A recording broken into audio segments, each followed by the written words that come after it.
On November 7, 1953, as the first Moravian settlers from Pennsylvania made the arduous trek to their new home, Dear Wachow, they were encouraged by a brief sighting made from a little hill in Virginia. We saw the Pilot Mountain in North Carolina and rejoiced to think that we would soon see the boundary of North Carolina and set foot in on our dear land. Oh, Pilot Mountain. Something about Pilot Mountain let them know that they can set foot on some dear land, man. It was like a new beginning, man.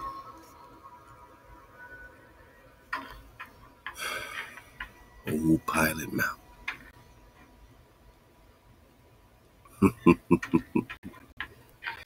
1755, Fry Jefferson map shows the first depiction of Pilot Mountain and the Sorrowtown Range. It is inaccurate but instructive. Early European settlers called it Mount Ararat after the biblical flood story, or simply the stone head.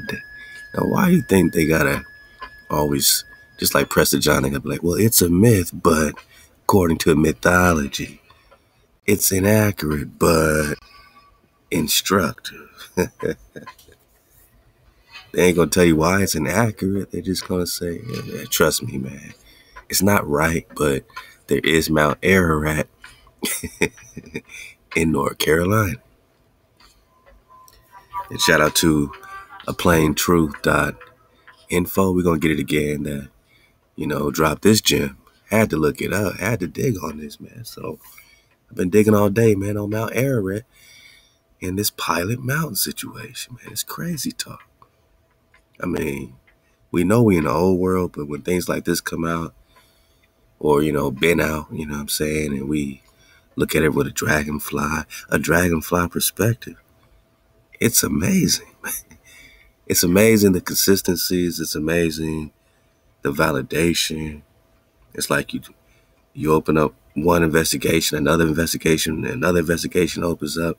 Everything starts to really form a beautiful geometric pattern. We ain't got to be no scholars and researchers of Harvard and Yale. We just Nagas in the ghetto. Nagas in the project. Nagas in the hood. And we're able to surf the wave on a certain frequency that even their scholars of high academia can't connect. They know some things we don't know, but we also vibe with some things they can't vibe with. You know what I mean? So we can connect things linguistically. Just surf the wave, man. So just check this out, man.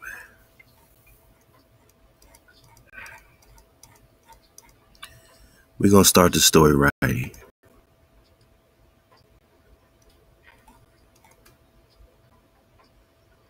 Beautiful Pilot Mountain. Now you just got that Pilot Mountain was also called Mount Ararat.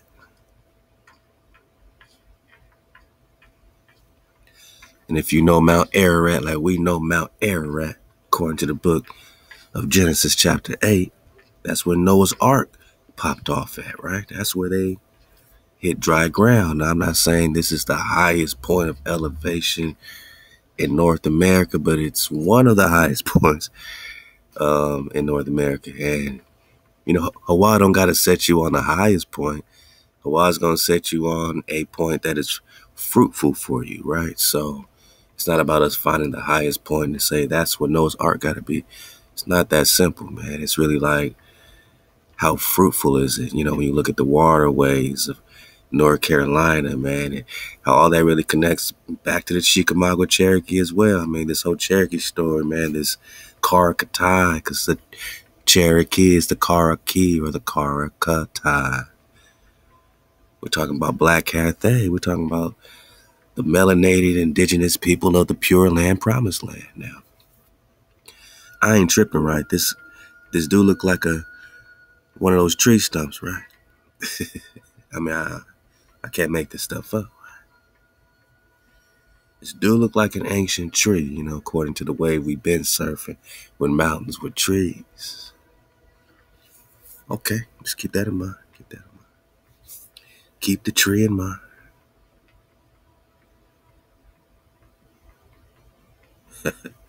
Keep the tree in mind. I mean, I ain't tripping, right? This do look like a mighty tree stump, right?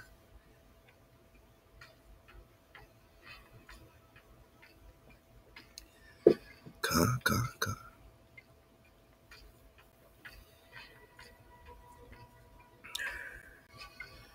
Hijack got our pistol out, you know. So you can tell these are real demonic creatures right here. You could just read their spirit, and they just really seem like they're on demon time, you know.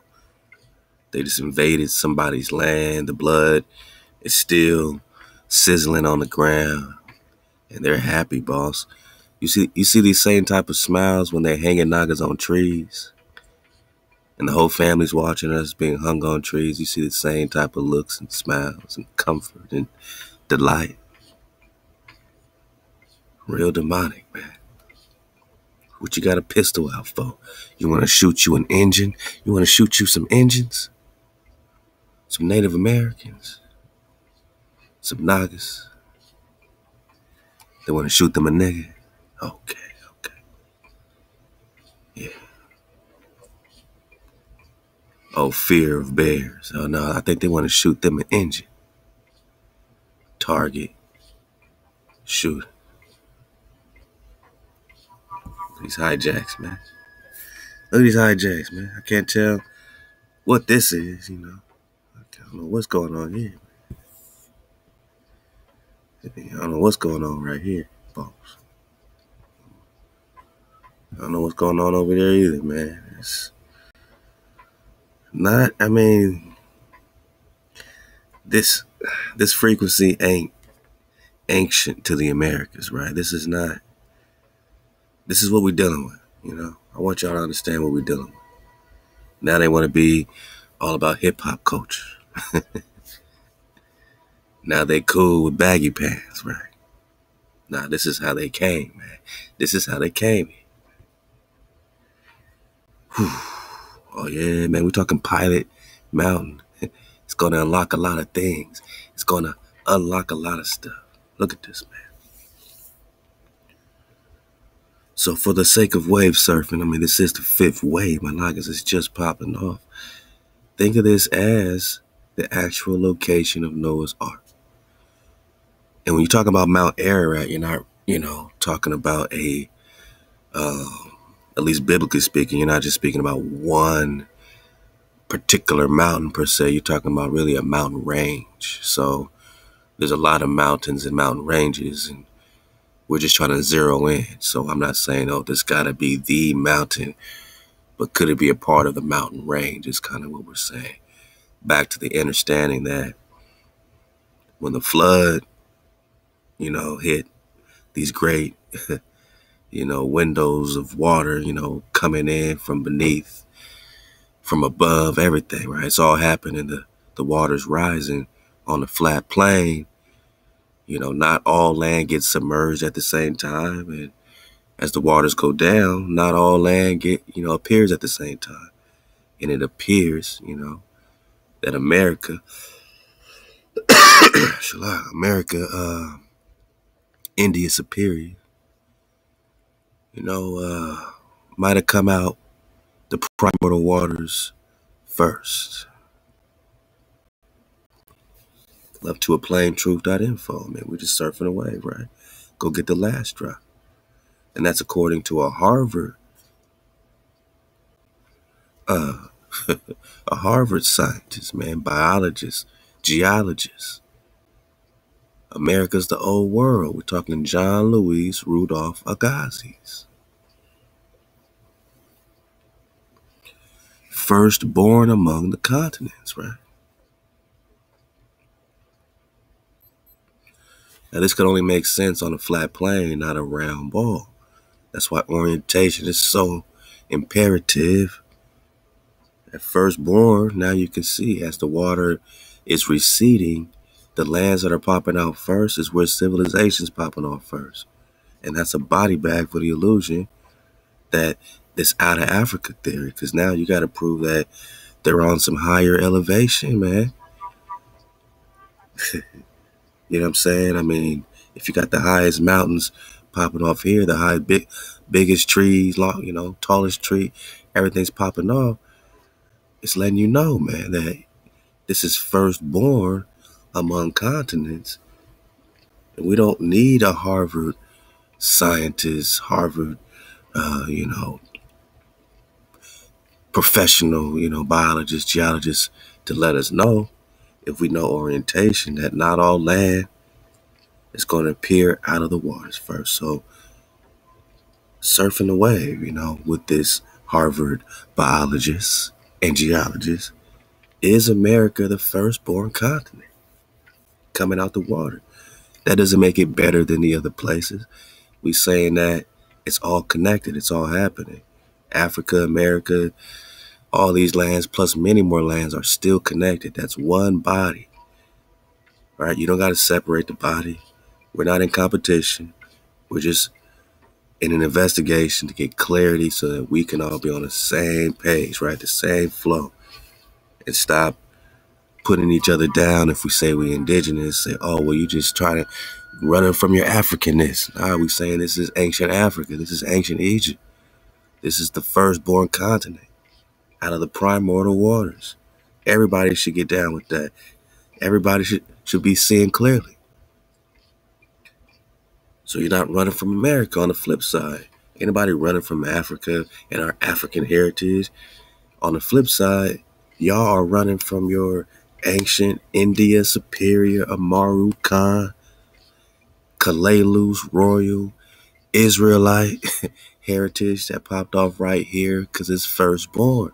That means Mount Ararat, Noah, all this stuff is happening right here, popping off. And this is where this Atlantis flow is connected to.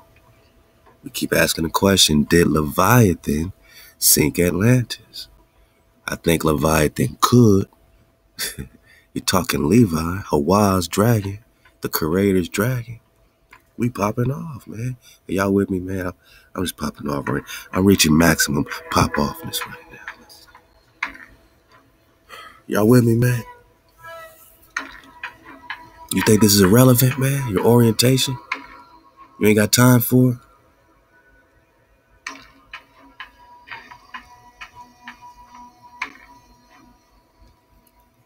I enjoy popping off with you, because if it wasn't for you, I don't know who I'll be popping off with, my Nagas.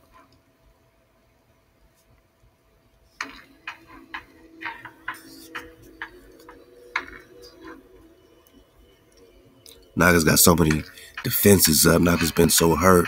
Nagas been so scarred in their life. They ain't trying to, really hear nothing, right? They just want to tell you everything. It's so hard to reach through so many layers and thick, thick mounds of wingwam to try to reach Nagas. But something about this frequency is really reaching a Naga, though. Somehow it's easier to connect certain elements of this investigation, and it should get easier. I like to compare things a lot with martial arts. Like, a sidekick should get easier 7 years later after doing sidekicks for 7 years. You know what I'm saying? You weren't able to hold your leg up like that at first, but now you got higher. You over there, man. You got a bladed foot, man. You out of here, man, right? So explaining something that seems so complex should get simple over time, if it is being validated. You know what I'm saying? If the water's flowing, and the water, when it comes to the ancient love song, is always going to be flowing. Halal HaWah. So we're talking firstborn among continents.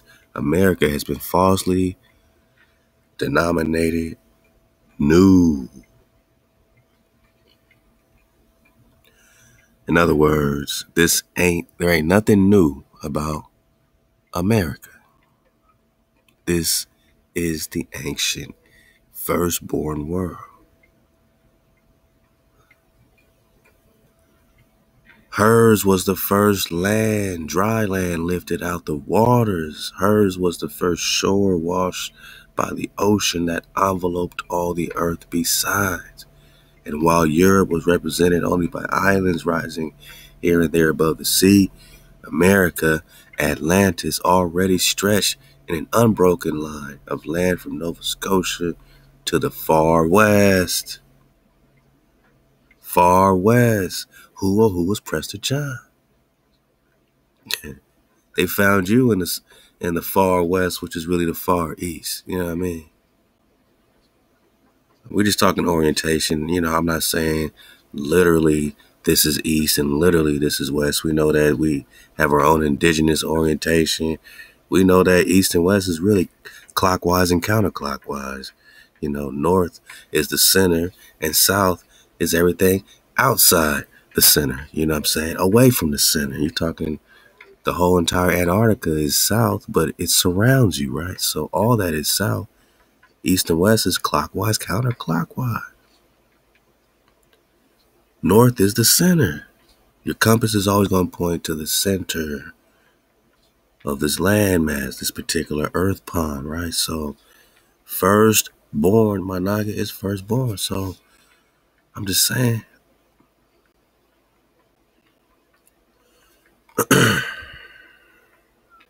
Look at this, man. They over there freestyling and profiling the Gibson girls on what could be the Mount Ararat. This is like a museum artifact to them, right? Because to you, it'll just be like a mountain unless you knew that it was a holy place, a significant place.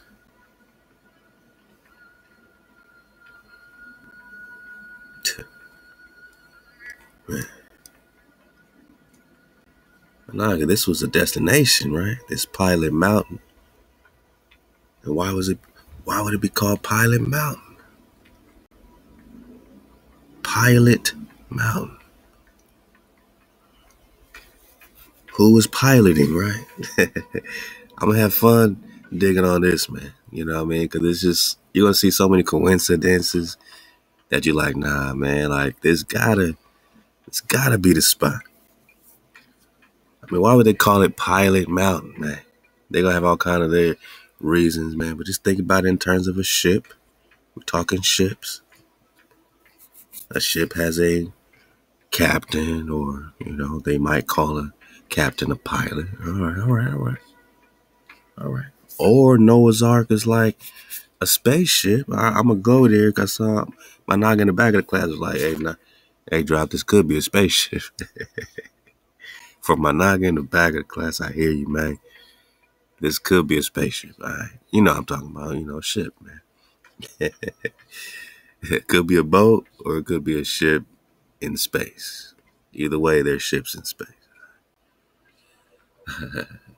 And then they made it a state park like they do all our other, you know, sacred places, right? Grand Canyons. And, you know, they got to get paid. Now they getting paid.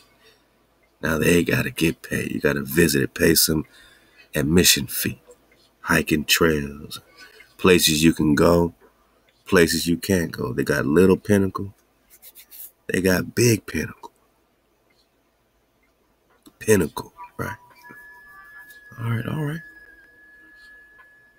Man, they popped off fireworks, man.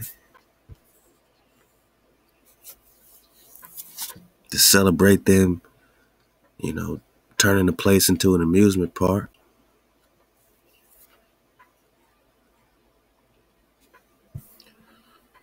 $1967 needed to raise over $300,000, which would be $2 million a day, or in 2017, to attract matching grants to establish the state park. The organizers held a huge event, of course. They came with their cash and said, hey, either way, this got to be off limits. There could be places they can go. There could be places they can't go. You know what I'm saying? Complete with fireworks atop the mountain. Man, so they just popped off, man. Look at this, man. Hijack City. You know, the ancestors turning over, man. Just, what the feezy? What the feezy? Pilot Mountain today.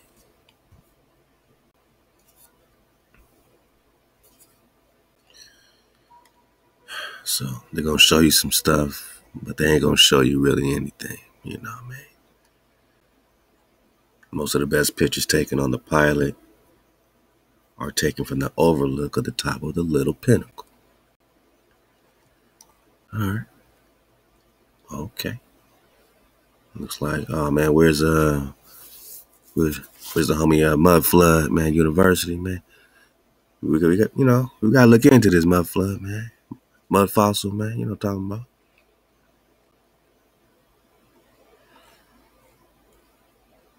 Pilot Mountain routes to the top.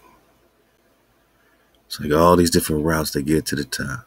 The route was used by almost everyone right from the start. At first, a rough trail with hand and footholds, then the use of ladders to bridge the worst parts. Later, several wooden stairways were built. If you look closely, you can see the last one, which began here, continued here, leading to the trail summit.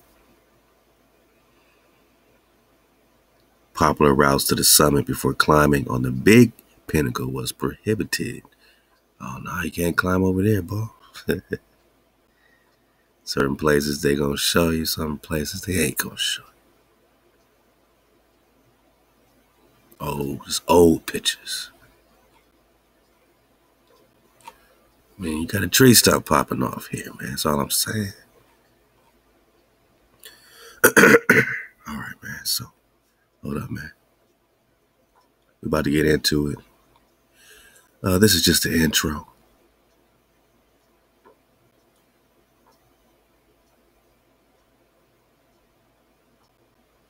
First, fair use in your caboose bond. You know, we're gonna look at some things because we researching. We are teaching and doing some scholarships. So, good people at YouTube and my knocking behind the scenes at YouTube. Make sure we straight. All right, just make sure we good. Because it's MHOE, man. Most High over everything. All right. Let's go back. This is Pilot Mountain, 1942. Love to Kipper Cat 123. Okay.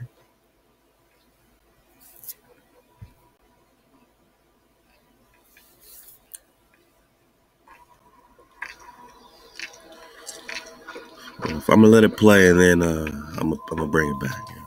Just meditate on it.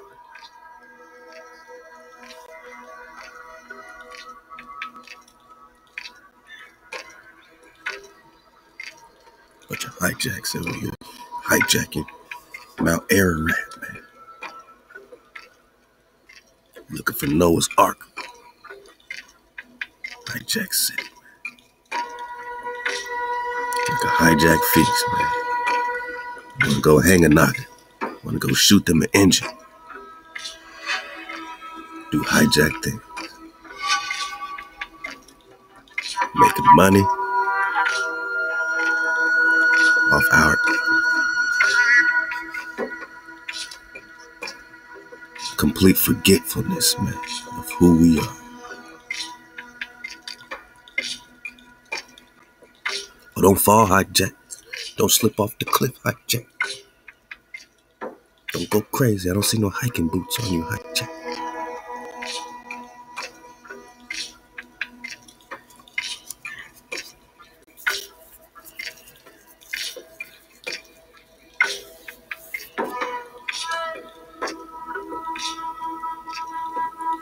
Don't fall, hijack. We wouldn't want that, hijack. They're over there climbing in dresses, man.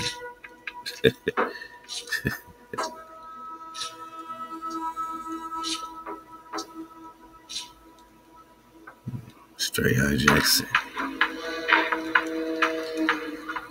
Throwing their cigarette butts all around sacred land. I mean, by this time, their grandpas, their fathers have done so much killing, it is what it is. They feel they can just walk around and do whatever they want to do.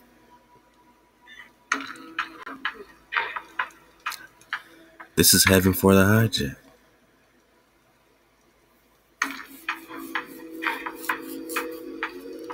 This is hijack heaven, man.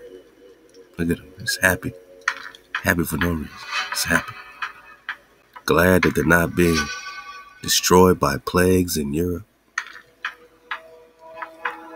They found some new life with great weather in America. The new world. The new world is what they call it. A new world to who? A new world to the hijack. So yeah, my niggas, clearly we see a giant tree stump. Alright, so Pilot Mountain is more like Pilot Tree. Pilot Tree.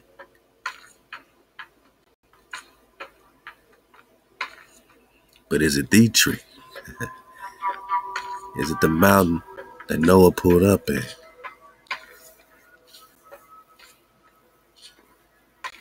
Really got to look at the geography around the Carolinas, how it was so fruitful, man. It is such fruitful land, connected with Virginia, which is, virgin land, Virginia, man. There is an Ararat, Virginia as well. So could this mountain range be one and the same thing from Virginia through North Carolina? And if that's the case, then once we establish that this mountain range is the spot, then we got to establish which spot exactly Noah pulled up in. Was it the Virginia side? Was it the North Carolina side of Mount Ararat? You know what I'm saying? But we're going to catch the hijack slipping. We're going to catch the hijack slipping, man. All right, so check it. Let's go.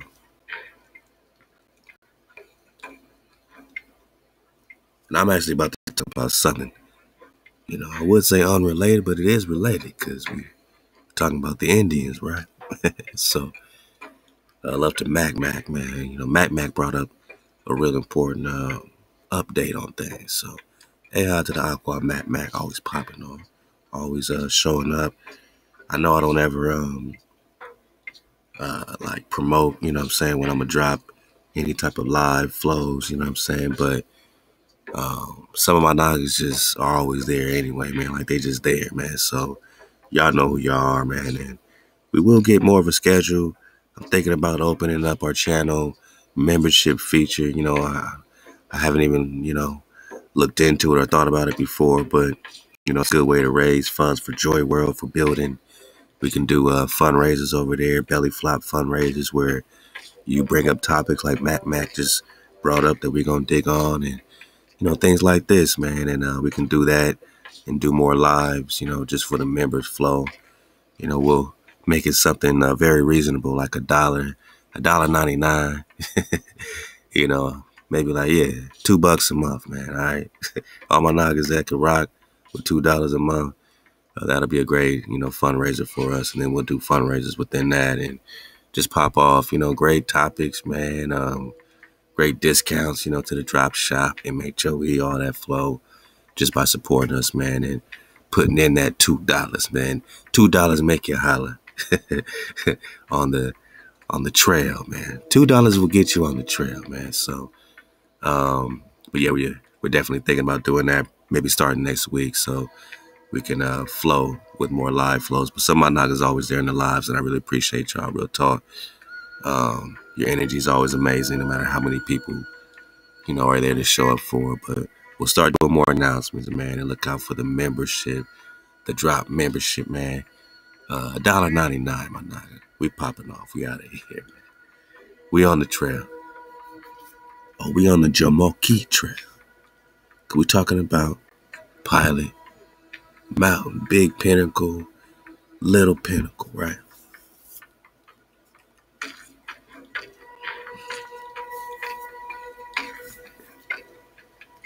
We just got that it's also called Mount Ararat. We're going to get back to it. We're going to take our time with this. This is pretty awesome, man. All right, so, I mean, you know, where did Noah pull up at? What we say? Pilot Mountain. Metamorphic. Crystalline or quartzite. Monadnock. Manadnock. Right. Have you ever heard of this before? What? So, a Monadnock, they're saying, is an isolated rock hill, what they call a knob, a ridge, or small mountain that rises abruptly from a gently sloping or virtually level,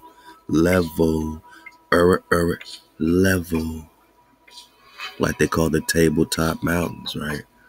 Like they call the mesas. So this is all the same thing. That's what they're calling a Monadnock. Okay. Southern Africa, similar formation of granite is known as Kopi.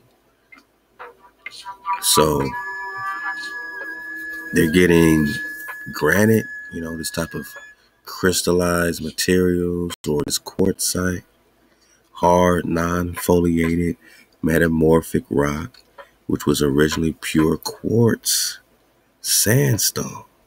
Sandstone is converted into quartzite through heating and pressure, usually related to tectonic compression within orogenic belts. Pure quartzite is usually white to gray.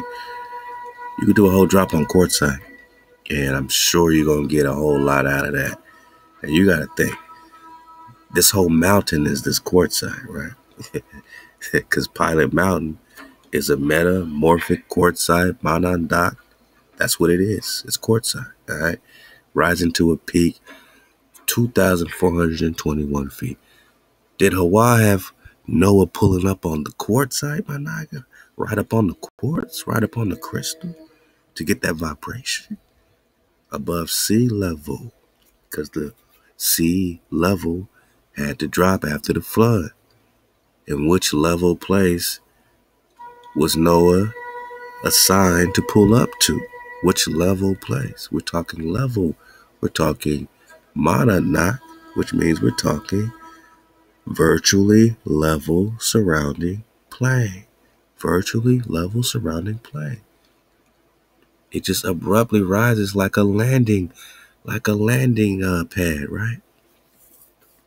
Like a landing pad. Virtually level. Like a landing pad. Like a landing dock, right? All right. Okay. I'm trying to tell you, we're putting some things together today. So, all right. I'm going to mention one more thing, then I'm going to get into something from Mac, which I think is amazing and just worth some insight. I want to get your insight on it. You know what I'm saying?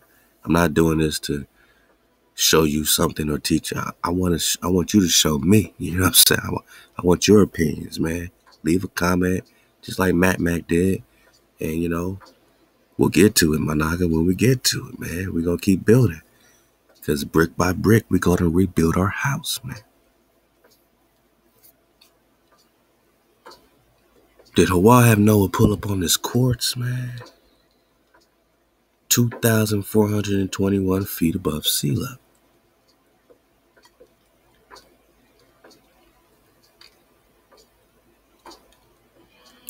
It's one of the most distinctive natural features in the U.S. state, North Carolina. It is a remnant of the ancient chain of Sorrowtown Mountains. Now, all right. So now that we know that this is related to a Mount Ararat, and we also know that Ararat is not just describing one mountain, but a chain of mountains, you pretty much have something that is indicative of this ancient chain, whether we're talking Ararat or what they're called Sorrowtown Mountains.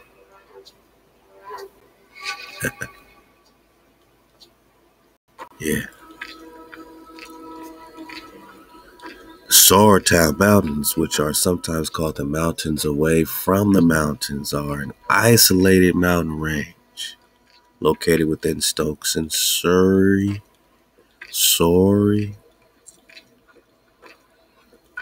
counties in the United States of state of North Carolina, U.S. state of North Carolina. All right. So now they're calling it an isolated mountain range. They're called Soratown because they're saying it's called the mountains away from the mountains. Did HaWah have Noah pull up in an isolated mountain range that is away from other mountain ranges on a level, a monarch, virtually level surrounding plain? Did HaWah have Noah pull up on a virtually level surrounding plain, isolated, away from the mountains, isolated, the mountain away from the mountains? Okay, all right. Now the Sora Native Americans, the Sora Nagas, wee! I done told you we gonna stumble on some stuff, man. Who sees it? Who sees it?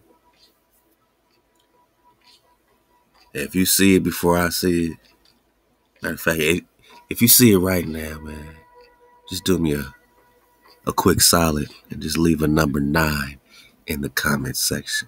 A 9 stands for the 9 code, my naga, the 9 code that we follow. Exodus 20 got the same code. Just let me know you see it before I, hey, we all seen this, right? We see a couple things. One, we see that this Sora is the car. Who's Prester? The car, we keep talking car. They keep bringing up car, right? Even the Moors are bringing up car. We talk about the car at Katai because Prester John, this yellow dashi, you know what I'm saying? They're leading the car Katai, the black cafe. Car means black in Turkey, they say. They say it means to read in Hebrew. You can have your own translation with the Korah. Like karate, right? And in karate, you do katas. And I'm talking about the Kara kata. Katai is Cathay. Katai. Which means pure land or promised land. So it's the black Nagas of the promised land, or the melanated copper-colored Khans of the pure land. I mean, you know, this is how we're translating the Katai, Kara Katai. So, you know, firstborn among the continents. We're talking the Carolinas, right? Oh yeah, we got some Carolina drive. I forgot, man. Love to a plain truth, right? So first, let's get it from here.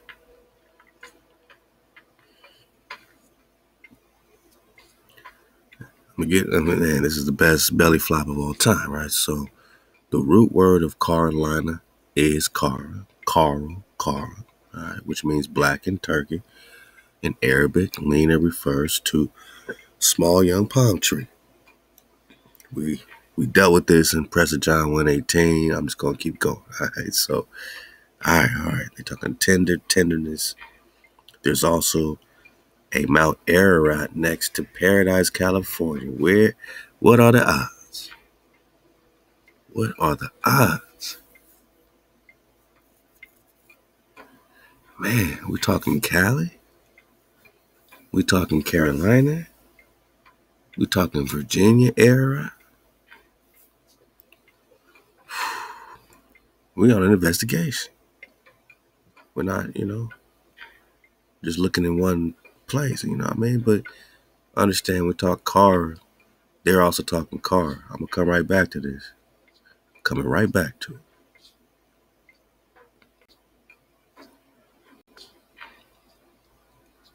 We're talking Sara. Oh boy, with these one-letter rules, man. Love the Horace Butler. Because we're really talking Kara, which is how they connected the Carolinas with the Sara and the Sara town. Huh?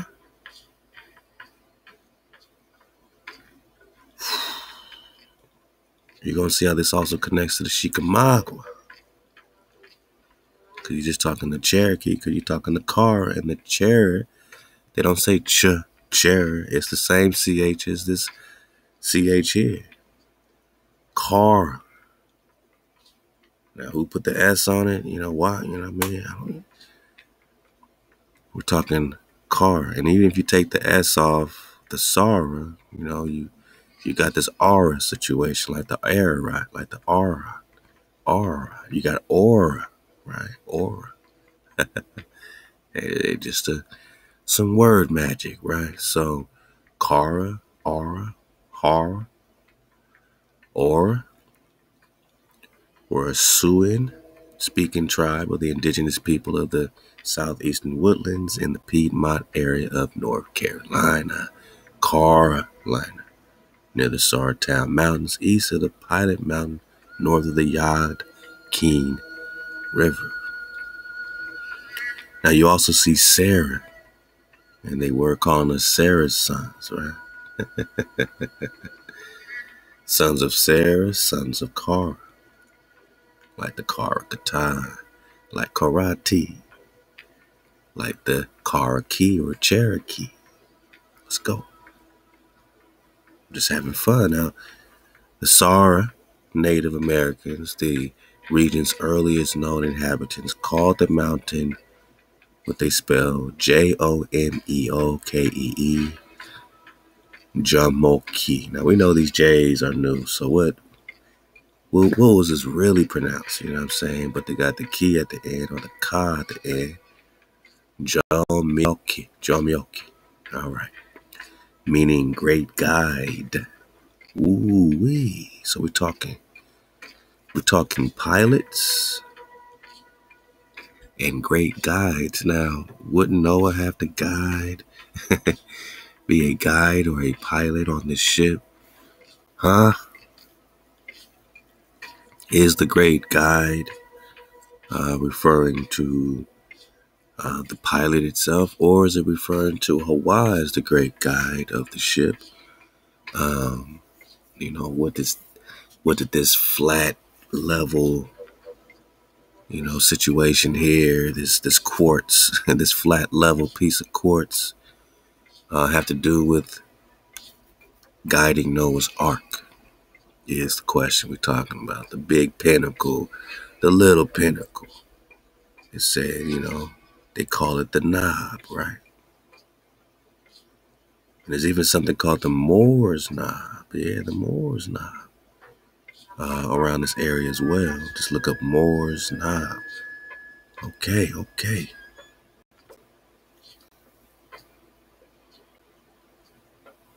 Yeah.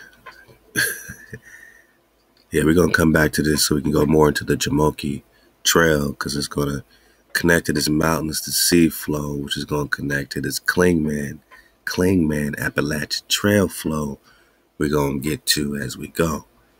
Like I'm saying, this investigation goes deeper and deeper, man, right in your face, ball, man.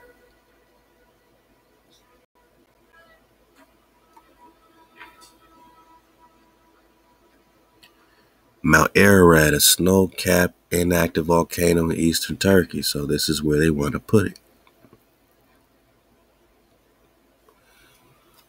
They want you to think that the real Ararat that Noah pulled up to is this volcano. And that's why people are asking, oh, is Pilot Mountain a volcano? They said, nah, man, it's just a flat level, you know, mountain. They want you to believe that the Mount Ararat of the Bible is this inactive snow-capped volcano in eastern Turkey, mentioned in the KJV. And on the seventh day of the seventh month, the ark came to rest on the mountains of Ararat. Mount Ararat is known as part of the Pilot Mountains in North Carolina as a throw-off because the Mount Ararat in North Carolina fits the biblical description of the resting place of Noah's Ark way better than its counterpart in eastern Turkey. Bang! Body bag. Body bag for the illusion. Because we're seeing that already with all these coincidences and validations just with common sense. You think that's the spot where civilization's popping off with Noah and after the flood? Or was it right here in America, boss, with the fruitful land, promised land, Garden of Eden land? Atlantis tried to hijack it. These Egyptians, Poseidon's people, Atlas and them, Zeus and them, Zeus and them. Still got you worshiping your HaWah, Zeus and them. You didn't change the biblical story. You keep the biblical story. You keep the New Testament. Zeus and them, they came here with that New Test. Attached it to your Tanakh like a syncretic poo sandwich. Gave you a new hero that's not even mentioned at all in the entire so-called Old Testament. And now they call this the so-called New World. Damn. I want you to think you was popping off in eastern Turkey in the snow-capped volcanoes, man. Okay? I need you to have some common sense. Nothing about the biblical scripture is saying anything about eastern Turkey. It just said that the ark came to rest on the mountains of Ararat. Mount Ararat is known as part of the Pilot Mountains in North Carolina as a throw-off. So they're calling it the Pilot Mountains as a throw-off because the Mount Ararat in North Carolina fits the biblical description of the resting place of Noah's Ark. So since the Bible mentions the mountains of Ararat, and you have several mountains in that area according to 1951 map from the Library of Congress, plus when we factor in the Ararat River, all right, this is very important, this Ararat River. Ararat, Virginia, Ararat, North Carolina, all of the said Ararat place names suggest that the biblical Mount Ararat was in North Carolina, which means that the real ancient Turkey was in the Carolinas, North and South Carolina. Body bag. Man, they done duplicated our entire ancient world over there and call this the New World, man. Damn. But we just talking car, which they call Sor. This is just off the wiki. Man, I ain't even had time to dig deep yet on none of this. I'm just surfing away with you.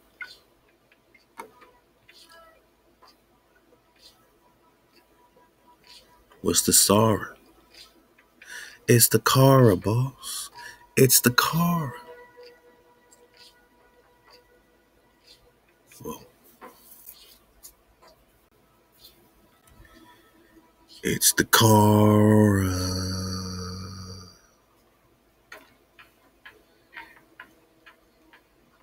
They lived in villages near the Catawba River. Their first European and African contact was with the DeSoto, Hernando DeSoto expedition. Man, this hijack, man. 1540. So this is all connected with the Estebanico flow. Yeah. Cities of gold. They're looking for the cities of gold. Can you please keep that in your recollection at the forefront of your mind bone? As we dig on these Karas, as we dig on the Saras, as we dig on Noah's Ark, where do you think HaWah had them pull up? Somewhere other than the cities of gold? Where the Soto's expedition is looking with the Coronado expeditions, cutting through Arizona, cutting through New Mexico. Follow me, man. Huh? It's all biblical right in your face. Like I said, the investigation here at 432 The Drop Radio. Real talk, man. With Drop Nation. When it comes to the histories they've given us, we're learning to combine certain elements of each of these histories to form a picture. We're just forming a picture. And with that picture, we can, look at the details of that picture and then use that as sort of a blueprint to get any other hard hits with anything else that might fit that picture. You know what I'm saying? This picture wasn't formed by some just guess or theory. This picture comes together because these histories are coming together to form the picture. We can put the biblical ancient Hebrew history and connect that with the indigenous American history, and we will see a picture emerge, right? And then you connect that with the Mongol history, this Genghis Khan, Karakatai, Prester John, with the Chinese flow, the Jins, and man, the Johns, or, what I'm saying, all these dynasties coming together, the Yuan dynasties. You start to see all these phantoms and duplications, and it really appears that it all started with the ancient world history, which is the ancient Hebrew history, which is the ancient American history, which is the ancient Mongol history, because the Mongol just means great one, which is this Moorish history as well.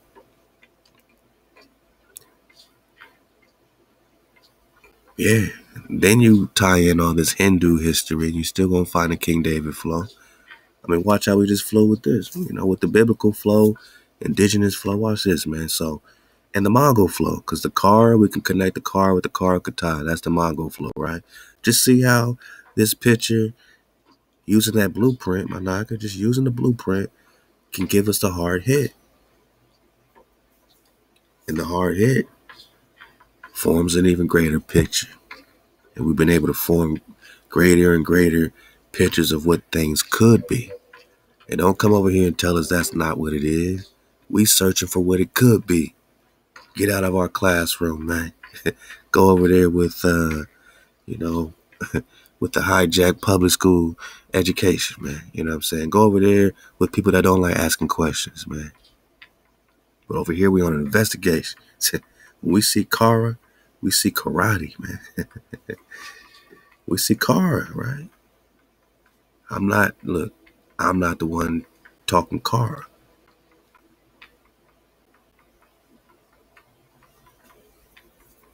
So they say it means black in Turkish, and that this is the ancient Turkey. Okay, let's flow with that then.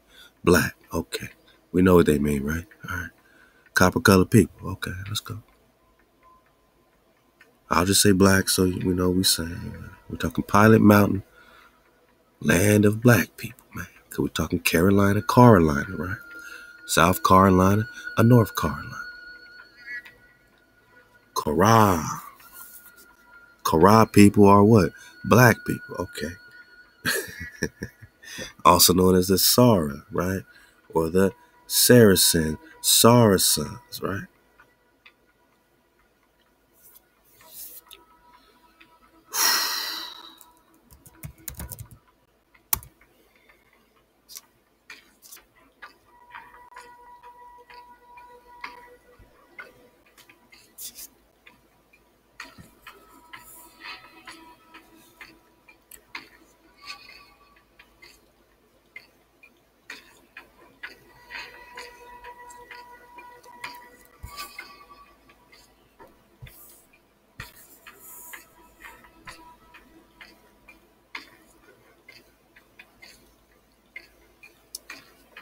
Black people, got it. Because they would tell us that we got slave master last names, when in reality the slave master took our names and wore it like a football jersey with our names on his back and said, hey, Now I got a title. I'm the Andrew. I'm the Davises. You know, I'm the Battles. I'm this stuff. That wasn't their names when they came here, man. They stole royal titles and they wore it on their back like a football jersey. But when I talk Sarah, I'm talking black. And you better believe I'm talking Israel. You see how this connects? They talking Kara, talking about indigenous America history. We talking Kara, which is also connecting us with the Mongol history. King David and Genghis Khan flow, which is back to the biblical history. We're talking lost tribes of Israel. So right in your Facebook, the Israelite history, biblical history, connects directly with the indigenous American history, connects directly with the Mongol flow. Who's Prester John?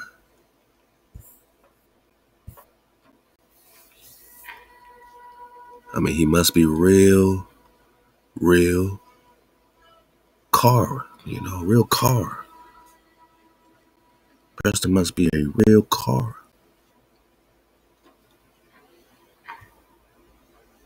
It must be a real Naga.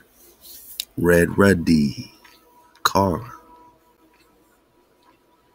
Just like these Nagas, right? Sarah, car. Corral.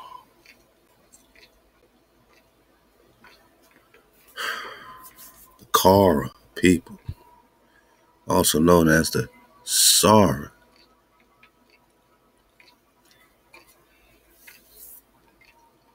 or the Saracens, which is very important because we're going to talk Doom Diverses. From Sister Mac, my bad, Mac. This was just an intro. I do long-winded intros, man. But just remember, they attacking non-Christian lands, 1452, right? Apparently the Pope has reneged this in some type of way recently or something, right? So we never heard them retract anything, but now they have a fancy word for Mac questions this word they're using.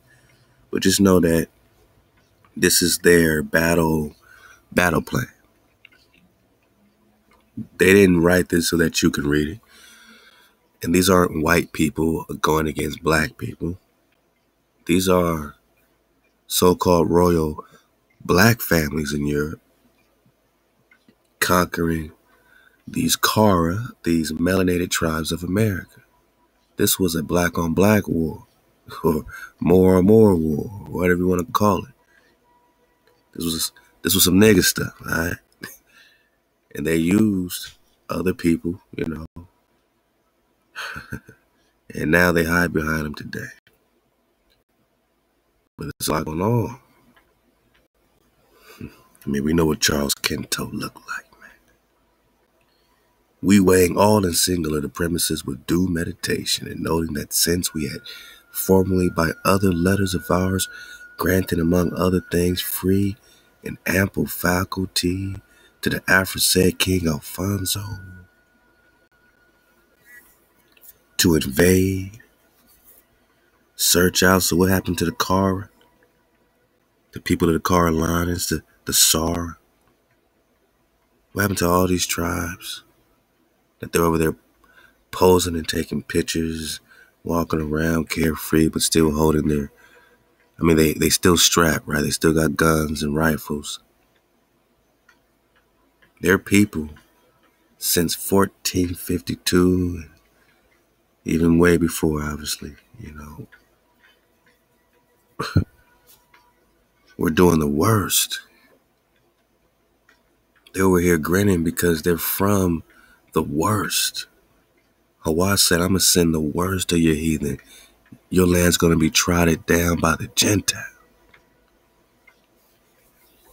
Now, the Gentile could be melanated too. Please believe it. That's why you got to know what tribe you're from. You could be a Gentile, right? which just means that you're outside the house of Israel by blood. That's all that means. You know, you could be a Gentile and be a code keeper. That's all good. You got a place. We all got to serve, right? But, you know, you got a place. That's how HaWah, puts the order down. So these people are the worst of the heathen. They came to invade, search out, capture, vanquish, and subdue all Sarah's, all Saracens.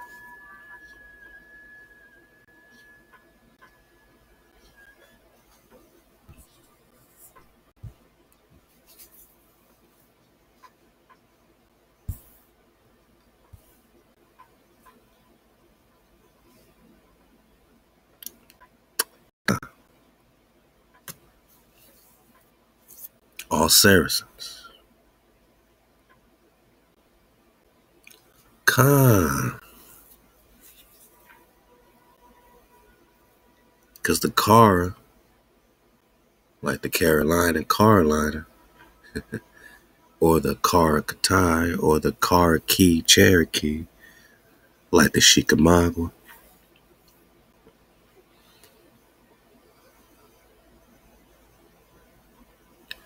or the Sar, or the Saracens. They lived in villages near the Catawba River. The first European and African contact was of De Soto. The early explorer John Lawson included them in the larger Eastern Sioux Confederacy, which he called the Esau Nation. Whoa. Ooh, brother. Look to my bro. The Bully Slayer, man. Man. Great drop all the time, man. Brother. Oh, baby. So they just brought it right home to Isaac's sons, right? Jacob and the Esau Nation.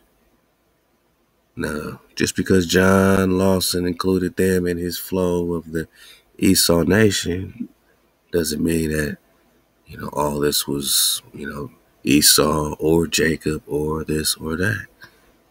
But the hard hit is that clearly you're seeing a biblical connection that started with an indigenous American connection. It's not to prove, oh, all the Saracens must be Esau. Nah. It's not to prove that all the Kara must be Esau. It's to prove that, hey, we're on a path to establishing the bloodlines right here in America. Now, they're not going to say this is the Esau. They're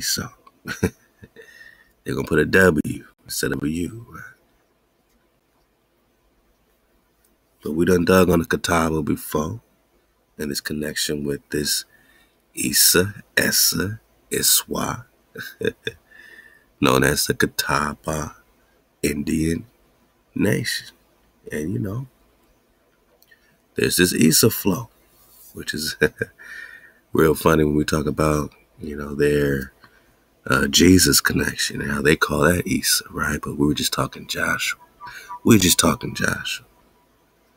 So the Issa flow can connect to the Esau flow, or it can connect to an Issa like Joshua or Yeshua, right? God, that's what I'm saying. Yeah, don't let them corner you into one thing. Just take it for what it is. They're talking about tribes in America, who this one explorer, John Lawson, includes them and lumps them all together with who he's calling the Esau Nation, which is not just one tribe, biblical tribe of Esau, but connected with the bloodline. Just connected with the bloodline. We're talking Kar or Sar.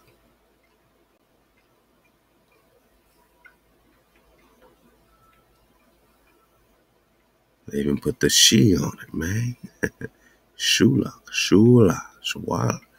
I mean, they got the X on it. They named themselves, the name they called themselves is lost to history. But the Cherokee called them Anasuwali. The DeSoto expedition traveled through the Shwala province. So now you know the Shwala is the Sara, is the Kara in 1540. Okay. All right. Okay. So, brother. We just got way deeper than expected. It happens when you are, walking in between these drops here, man. Sometimes you step into a pothole, man. Let's get back to Pilot Mountain, man, before I go crazy on the Sara, Kara, and all this water flowing right here. It might be getting too deep for some knockers. Our U.S. Route 52 passes through the town of Pilot Mountain, near the mountain, which is about 20 miles northwest of Winston-Salem. All right, we got a Salem situation. We got a lot of Salems. This, Jerusalem flow. And the city of Mount Airy. Oh, like Ararat? Like Ararat? So instead of saying Mount Ararat, they gonna call it Mount Airy. Ain't this something, man?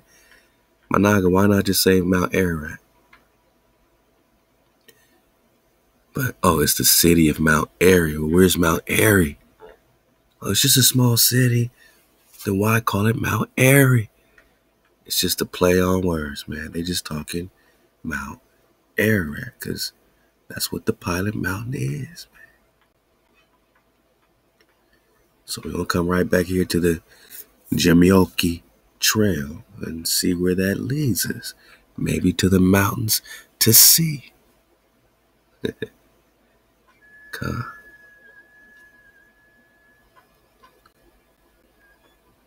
Jamoke means great guide or pilot from the language of the Sora or the Kara or the Saracens who once inhabited this scenic area. Jamoke Park offers beautiful campsite. Oh, go crazy. Go crazy. Just pay top dollar and book with us where adventure begins. Huh? Another breadcrumb. They're letting us know on all these trails here, man, what it is, man. All right. You've seen it all come together just as, in this long intro, right? So they're letting you know it's where adventure begins, man. All right. And normally that just go over our heads, but this might be where adventure begins, right? For Noah, that is. All right? This might be where Noah pulled up at. Is that why they're saying where adventure begins? I don't know, man. Could be something. Could be nothing, but they sure are hiding it. I mean, even here they're not calling it Mount Ararat. How come they're not calling it Ararat here, man? Huh?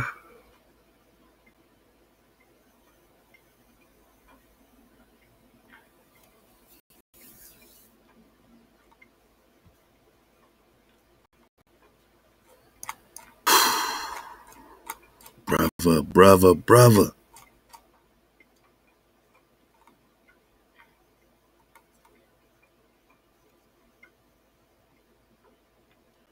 Pilot Mountain, best known landmark. True account of the Battle of Pilot Mountain. That never happened. I wonder why, boss. Did you just poison the people? Didn't have to fight.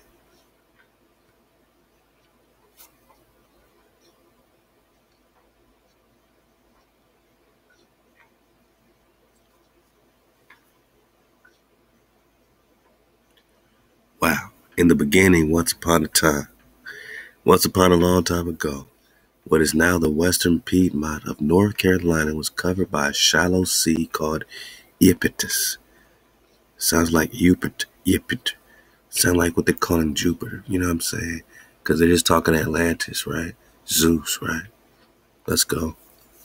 Lapping at the base of the world's oldest mountain range, the Appalachian. Okay. That's another validation body bag for the illusion. Another one, man. There is endless body bags to why this can very possibly be a true thing, that this Mount Ararat mountain range is the home of the landing site of the ship, whether flying or on a boat, of Noah. We're just getting body bags after body bags, right? So to know that this is connected with the Appalachian, right? Love to Natural by Law, who dropped on the Appalachian, man. Just go to Natural by Law on the YouTube, man, and just dig on this Appalachian drop, because he connects it with the Prester flow very, very masterfully. And if this is the oldest mountain range, man, it says the world's oldest mountain range. The world, Craig. Top flight security of the world, Craig. The world's oldest mountain range. Managa, the world's oldest. Do you think Noah pulled up on the world's oldest mountain range? And would the world's oldest mountain range also have maybe some of the world's highest elevations that would peak out the primordial waters first over here in India Superior, boss? It's a good question. It is the world's oldest mountain range, the Appalachian. Remember that song we played from a Wave Surfers live? You know, we did our live drops, and it's this song, forgot who it's from, but it was like, Prester John and the Appalachians come to baptize you with me. And we know Prester John was using that fountain of youth. He wasn't no Christian in the ocean baptism. He was baptizing you with the living water. Naga took a dunk in the living water, turned back to the age of 32. And this is where the Christians get their baptism from. The idea of it is that we had waters that would turn us back to youth. We could be old and go back to youth by the living water. They say, oh, okay, we're going to baptize you in the name of the Father, the Son. Sprinkle some water on you. Prester John of Appalachia came to baptize you with me. Yeah, they connect Prester John with Appalachia, right? So, world's oldest mountain range, Appalachia. The sea was named for the father of Atlantis. By who? I wonder who named it after the father of Atlantis. Didn't I just say Jupiter reminds me of this Eupitis, like Peter? And we're talking Peter and we're talking Pope, right? Because they're rocking on the rock of Peter. Jupiter, that is. Jupiter is Jesus, is Zeus, Zeus. Zeus, because there ain't no J, because there ain't no J. Right in your face, man. Right in our face, bone. The sea was named for the father of Atlantis hundreds of millions of years ago. Quadrillions of years ago. Somebody named this sea Eupitis, which sounds a lot like Jupiter, the father of Atlantis. Or are we just talking Zeus?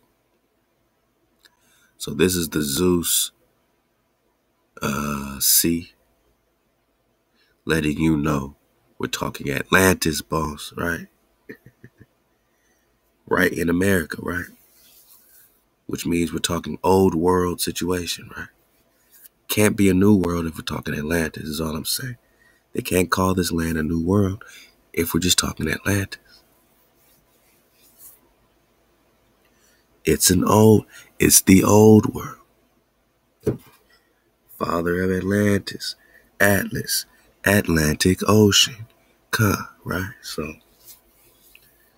a significant amount of Volcanic activity occurred on the floor of Euphrates to the east, creating a string of islands, primarily today's Uwharrie, which they spell Uwharrie for my knockers listening in. Now Morrow Mountain State Park. Again, they turn these into state parks. BLM, they own the land, they put it in federal land trust, over 770 million acres of land today in a federal trust, right? The Sara Towns and Pilot Mountain. So the primary string of islands, they're saying, are the Sara Towns and Pilot Mountain in this Uwharrie situation, now called Morrow Mountain. Okay. So now we got an Atlantis connection to this North Cara situation. Crazy, man.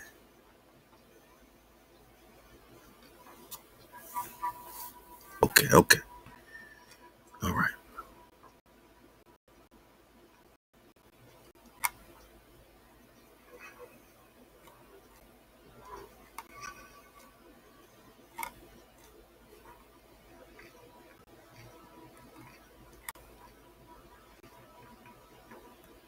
Oh, and this is why there's these flat mountains, because these monadnocks, right? One result was the creation of several monadnocks. So these flat level mountains. Man, this is BS, man. You know this is straight capery. Never in the history of Cappadocia, man. And natural take the wheel, man. So isolated remains of the early island chain, often composed of quartzite, as is Pilot Mountain, strongly resistant to erosion. So this is their excuse to why it's still in such great shape after millions of cajillions of years, because it's strongly resistant to erosion. Got it. And what about the Mount Ararat connection?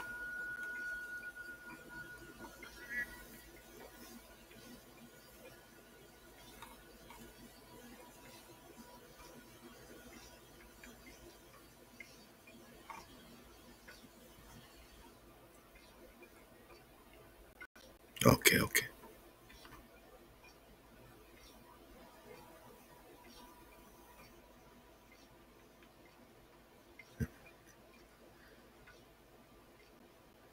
So the 1755 Fry Jefferson's map shows the first depiction of Pilot Mountain that we've just been digging on in the Saratown Range, the Cara Range. It is, well, they call it accurate, capital. Early European settlers call it Mount Ararat. So why are they calling it Mount Ararat?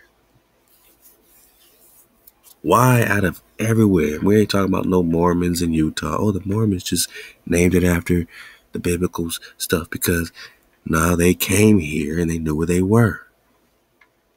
They're in the old world, boss. You're going to have to dig on it. Why would these knucklehead, ignorant European settlers, unless they weren't so ignorant, unless they weren't white, unless they were black royals of Europe, still in power, like King George in there. Early European settlers called it Mount Ararat because they knew where they were, boss, after the biblical flood storm. So we're going to get back to this, I want to dive back into this Doom Diversa situation left to my Aqua Mac.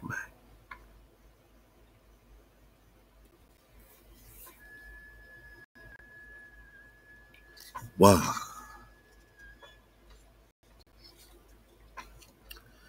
Hey, out to my nuts popping off, leaving great comments, man. Y'all really keep us going.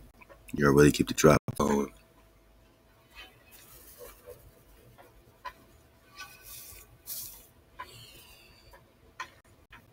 Oh, y'all popping off, man. My nigga Burgess Pierre popping off, man. We talking about lineages and, this Makir. He said, man, that's crazy. I'm a direct descendant of Makir Narbonne. My surname paternally is Vergas, which is Frank. My great-great-grandfather and his father's name is Mac Vergas. Mac is a derivative of Makir.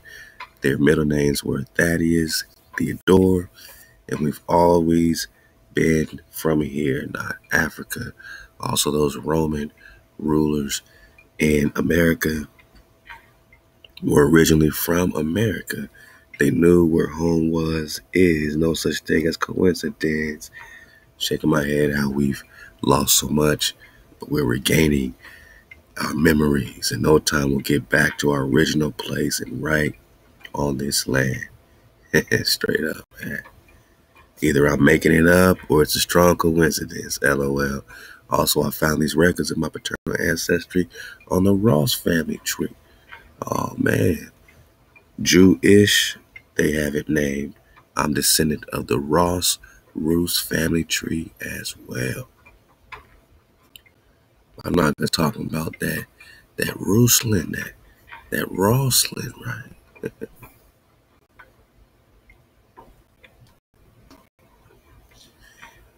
Talking about Clan Ross,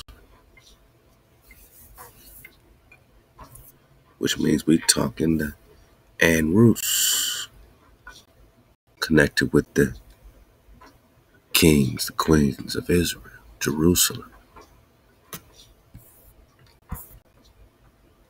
who they call the Sarah or the Arab, or we're talking Arab proper, genuine Arabs connected with the Eber flow, Joktan, Yucatan, back to Mexico, where X marks the spot, the last letter of the Hebrew, the Tau. Wisdom is the conqueror of fortune. Yeah, those Ross, right? Found in Cathay, Caithness, strong associated with Clan Ross. We're just talking Andros or Andros, some spell it Andros, right? Or US, which they get the Russia from. We're just talking Asia. The three Indias. So my con's breaking it down. Connected with the Roos Ross flow. Hey, out to the family. Thank you. Thank our creator for bros like you. Helped me put the puzzle together. And they were all from Alabama, Tuscaloosa, Riverside County. Hey, out to the Alabama cons, Tuscaloosa cons. And, all the Ross Roos, man, who know the truth. All the tribes, because we all connect with that towel. Those two sticks coming together, like Ezekiel 37. Yeah, I mean, that's the entire tribe. It's not just, the tribe of this and the tribe of that. It's our entire tribe, the entire house of Jacob, and everyone choosing up. You know what I'm saying? Got to reach that towel, man. We're just talking to Ann Roos, Ross. But Mac popping off. Hey, out to all the family, man. Kakam, Bon, Rakwa. Hey, out to you, the water for the love. Shalom, John Doe. Shalom to the Khans, Border Khan, Hamakau. I hope I'm saying that right. Hamakau. Border Khan say, Shalom Khan. Of course, I have to check it out. Lord of the Rings. They have swan boats. Oh, man, I got to dig on that. He said, I believe they were elves. Yeah, they try to hide the Hebrews under this elf title, man. And also, they had the white mantle cloak on there. No man can pierce through. Man, I'm telling you, man, we can't make this stuff. Hey, how about O'Connor, Terry Eastler, what he do? Yeah, you don't know shit until you recon the Prester John investigation. Hey, praise the Most High, man. We're talking MHOE, Kana, Pink Dime, Duchess AI. We're going to keep the water flowing, all right? Shabbat Shalom, Janiyah Israel, what it do? Dev Fanatic, what it do, man? Pilot. Oh, he's on that pilot flow? Pilot Mountain could mean first mountain, Mount Ararat. Whoa, he's on that flow. And did they add the A to the end of Calais, loose, and head east connection with Calusa, Florida, Garden? My Naga popping. All my Naga popping off, man. Charles Johnson, man. Amaro Khan, what it do? T. Bryan, what it do? Man, she didn't get the notification, man. You know how they do. You got to keep checking for the drop. Hey, to you, go out blue sky. All right. Nigel Rankin, what it do? Family Real, what it do? Crystal Anderson for the AHA. Now, Matt Max said, hey, Con, tried leaving before, but was deleted. You know they be deleting maybe, I want to say dang near 85% of our comments around here, man. I just, we just know that we don't see our true numbers. Whatever numbers they say, with Nagas, rocking the drop, it's probably only 10% of how many Nagas is really rocking the drop, man. So we are playing their game of algorithm just to reach my Nagas all across the plane as quick as possible, but we know the truth, man. But yeah, we got you, man. Check out Router's article today. Is the Papal Bull repealed or just repudiated? That's the fancy word I was looking for, repudiated. Oh man, we're going to dig on the meanings of this because it says Vatican repudiates colonial era doctrine of discovery. And this is what we're reading. Papal Bull, Dum Diversus 1452, is the doctrine of discovery. Was it repudiated or repealed? Mac want to know.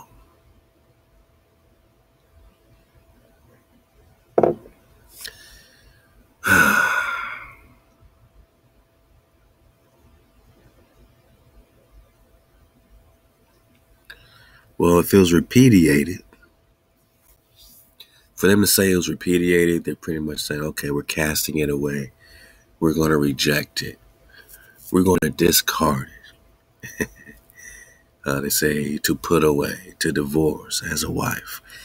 In other words, we don't have any ties. We want to announce or denounce our ties to this way of thinking. Which way of thinking? Well, we want to repudiate our ties to invading you, searching you out, like DeSoto, Columbus, Cortez, Coronado, right? Friar Niza and them, right? We want to separate from this invasion.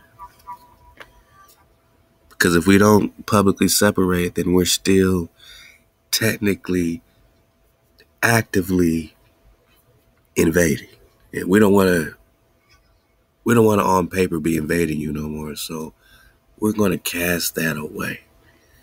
Our connection to this Papal Bull.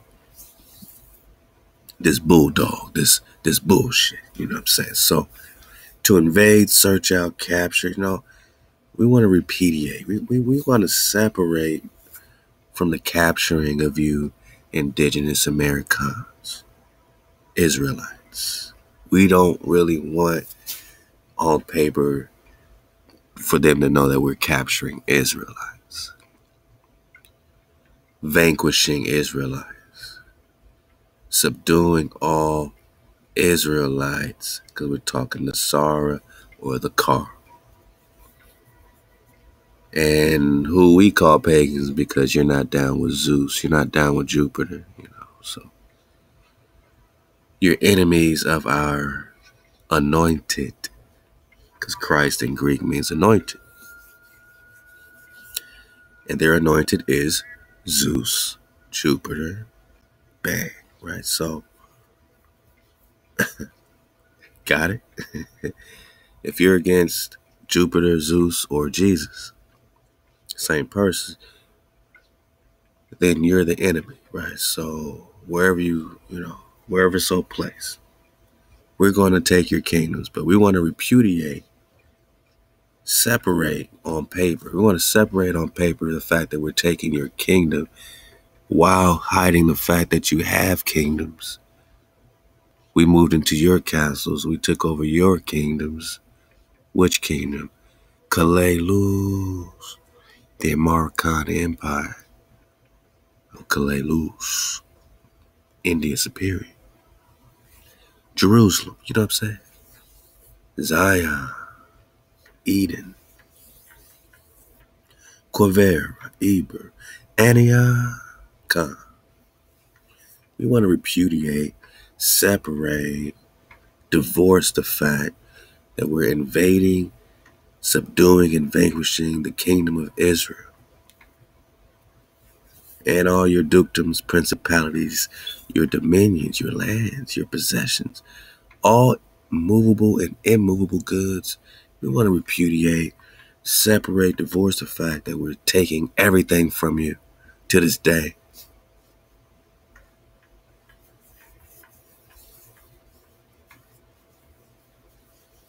To this day. We want to repudiate that. All goods, movable and immovable, whatsoever held, whatever you got, possessed by them. And we want to repudiate the fact that we're reducing you to perpetual slavery. Yeah, we want to hide that, because it means forever, which means we're still doing it. Your taxes, we got you in prisons, we're still doing it. And to apply and appropriate to ourselves and to our successors or descendants, as it says in the 1828 Noah Webster Dictionary definition of an American, now applied to the descendants of Europeans. Born here. So all you gotta do is be born here and you get some of this kingdoms, dukedoms, possessions. You can come from Europe and be born here and you get all these possessions, kingdoms, because you've invaded. If you're a product of the invasion, but you're low-key happy about the invasion, because without the invasion, Columbus and them, De Soto and them, Coronado and them, Cortez and them, without them, without Estebanico, you wouldn't be here. And you're glad to be here. So you also subconsciously have to be glad for the invasion. And that's a warring frequency with these indigenous Nagas who can't be happy with your invasion because we lost everything. You gained everything. You gained more life, even if, but I wasn't the one that did this, but you gained more life than you would have had over there. You gained, and now our lives are without kingdoms, dukedoms, principalities, dominions, possessions, all movable and immovable goods. Our lives are without this because now they're held and possessed by you. And we've been reduced to perpetual slavery. I want to repudiate the fact that us as a church, as a papacy, is married to this contract of the papal bull.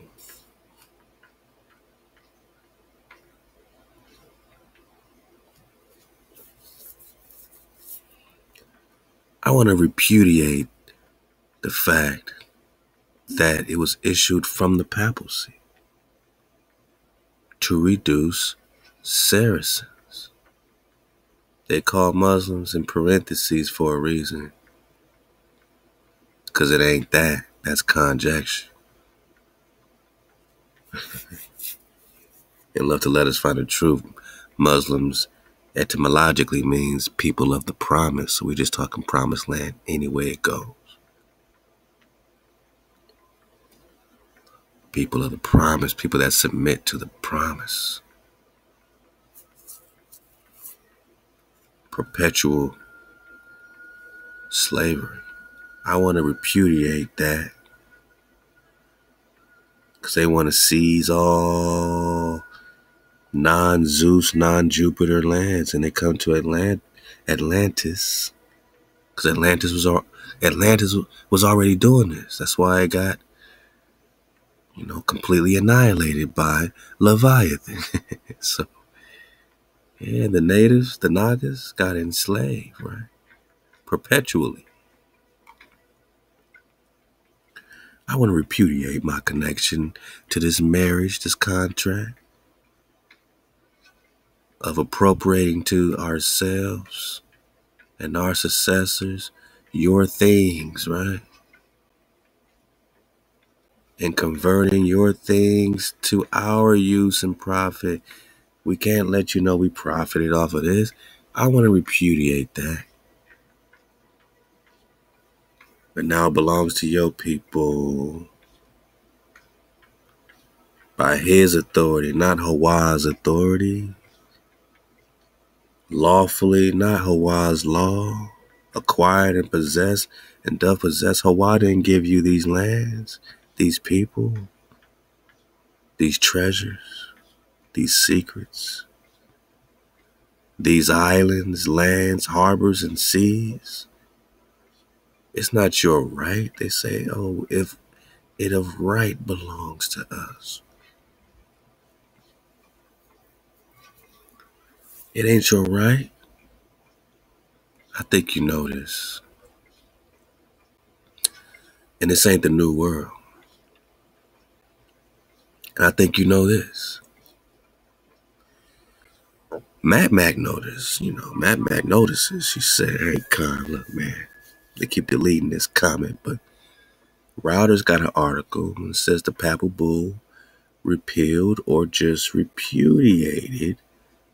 The Vatican repudiates colonial era doctrine of discovery. Now, is rejecting it the same as repealing it? Because to repeal it, now you're talking about revoking it. Now we're talking about something being done. Repudiated just means that you're just separating from the idea of it. But you're not canceling the document. You're not changing the battle plan. You're letting us know that this is still your plan to, it has to be, because we're just talking about Managa perpetual slavery. That means forever.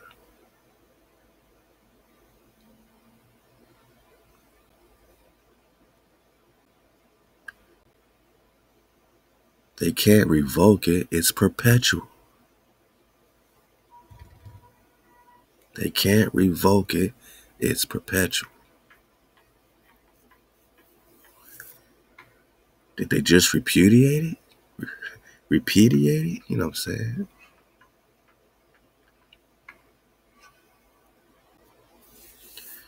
Repudiate, to cast away, to reject. Maybe they're just rejecting it, discarding the idea, but are they truly revoking? Right? They're putting away, divorcing. They're severing on paper their connection to this invasion, to this genocide on HaWah's seed, on HaWah's remnant. But we're going to get into Deuteronomy 28 for the dismount. Because you was meant to be the head, not the tail, but because we didn't listen, because we were out of code, we got the curse. Part of the curse is that they're going to come and do what? What? Invade you, the worst of the heathen. Put you in perpetual slavery.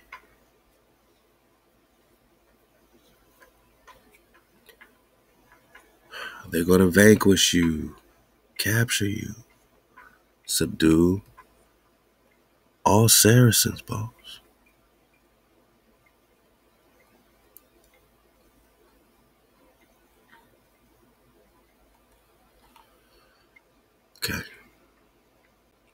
Good question, Matt.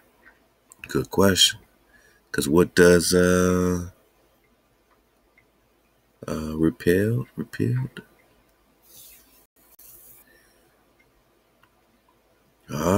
See, to repeal means you're revoking, boss.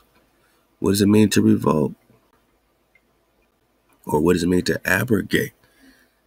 Repealed, annulled by the act of authority. So if it's abrogated, then you're using your authority to fully annul the situation, not just outwardly dismiss yourself from the table and put away what you've done publicly, cast it away. No, we're talking about annulling it for good, but you can't do it for good because this slavery is perpetual in your eyes. What does it mean to revoke? Love to Matt. Reverse, boss.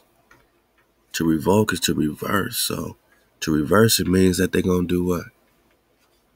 What you going to do for us, Mr. Pope, man? To reverse it means that they are going to reverse the invasion. Have they done that? Are they going to do that? Or is it perpetual slavery?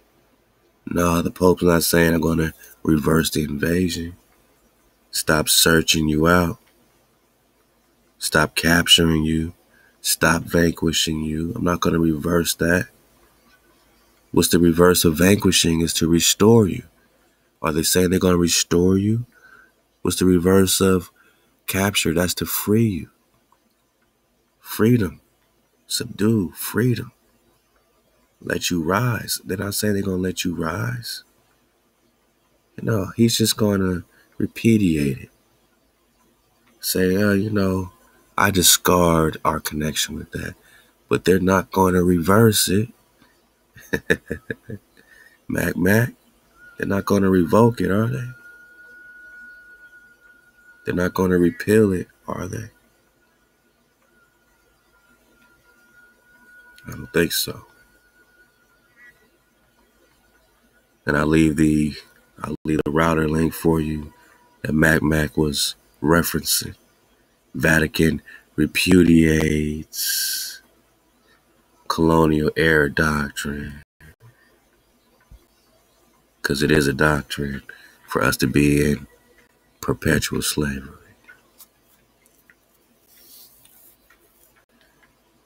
Vatican City, March 30, Vatican, which is the Vatican or Vatican. House of the Khan is the original Vatican. On Thursday, formally repudiated. They didn't reverse anything. They just casted it, discarded it. On paper. We're not even on this. They just had a speech, man. They just had a speech. Just a speech. A worthless speech. But they're not going to reverse the invasion. They're not going to reverse the captivity. They're not going to set you free because we're talking perpetual slavery. Let's go. The Vatican on Thursday formally repudiated the colonial era doctrine of discovery used centuries ago to justify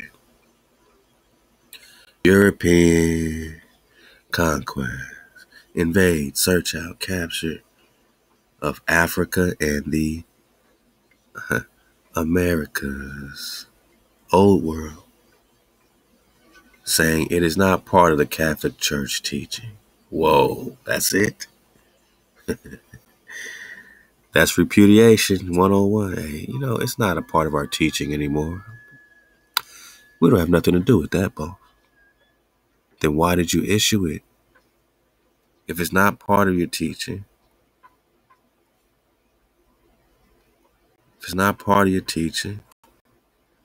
Pope Nicholas V, why did you issue it? You can't come back 500 years later, 600 years later, and say, you know what, that's not really a part of our teaching. We're not really down with that. But 500 years ago, we was all with the shits. We love to invade you, capture you, and subdue you. Take your kingdoms, possessions, dominions. We love that. We love taking your goods. We love perpetual slavery. We love appropriating to himself our successors, our descendants. Yeah, man. Because in the old world, in 1828, love the Tide battle. They knew who the people that looked the color of that copper that were found here, not brought here by the Europeans, but found here, boss.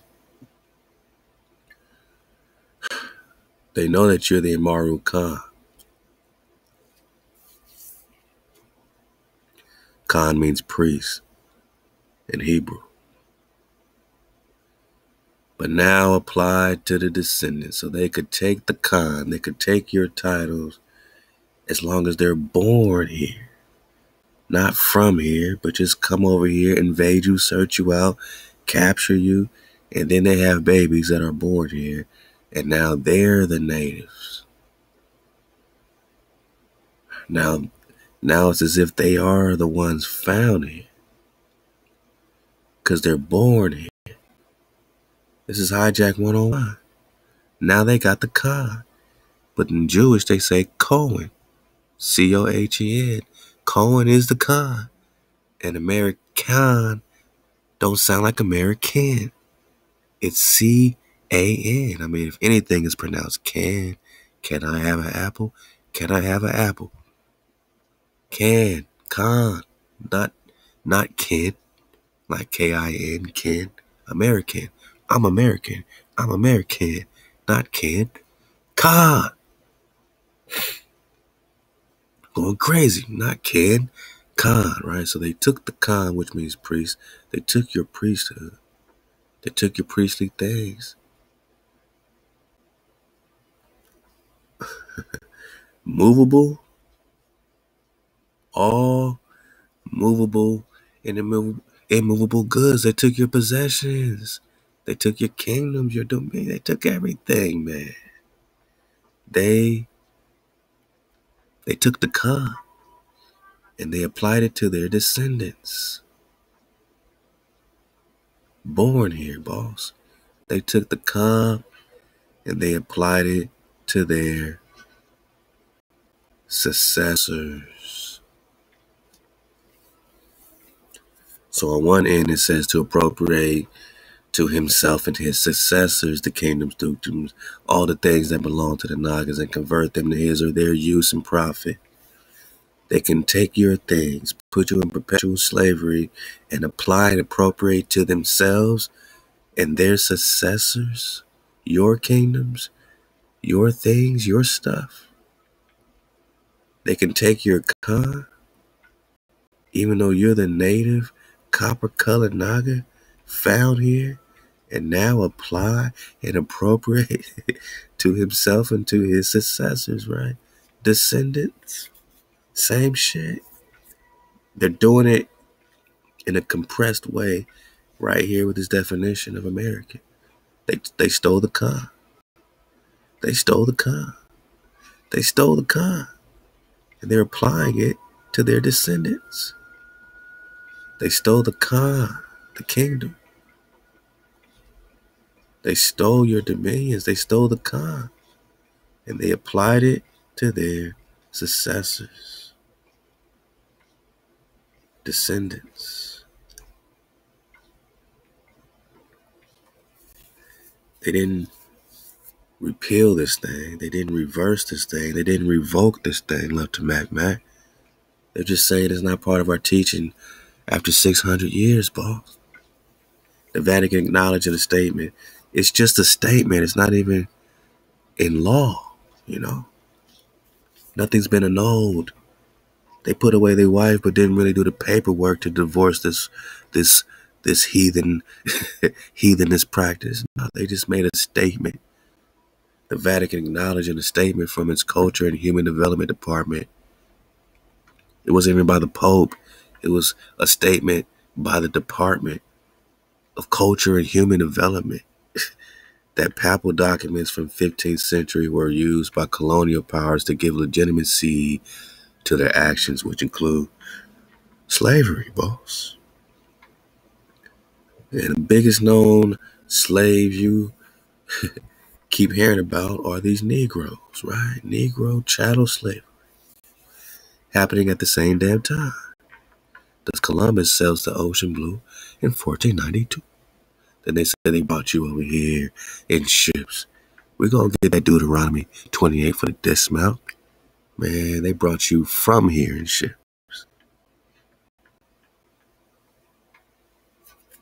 Brought you to Spain, brought you to Portugal, brought you to West Africa, brought you everywhere. They took you back to bondage. You wasn't supposed to see that way no more. You were supposed to be the head, not the tail. They took you back to Egypt. They took you back to bondage. They didn't take you to America. They took you back to bondage from America. Or they brought you in boats to the islands. Or they took you from the islands and brought you to Florida, Alabama. Yeah, you got on boats, but you was already found here.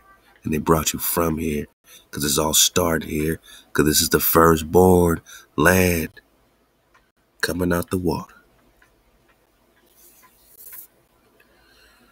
Yeah, man, so they are repudiating.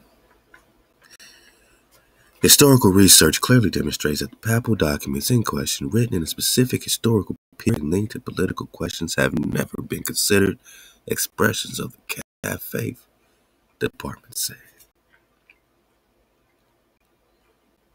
Wow. The Vatican departments admitted that the bulls, which gave political cover to Spanish and Portuguese conquests in Africa and the Americas, quote, did not adequately reflect. Not adequately. Not exactly. But kind of, but not exactly. The equal dignity and rights of indigenous. You think, because last time I checked, they were invading, searching out, vanquishing, taking all goods, movable and immovable, manak. Taking dominions, land. But that doesn't adequately reflect equal rights, you think? You think, man? It doesn't adequately reflect dignity, man? You think so, man? Quote, it's only just to recognize these errors, acknowledge the terrible effects of this assimilation policies and the pain experienced by indigenous peoples, and ask for pardon. Oh, you want forgiveness, fool? You're going to have to talk to the Creator about invading Israel and Israelites. You're going to have to talk to HaWah. You think you can make recompense? You fool.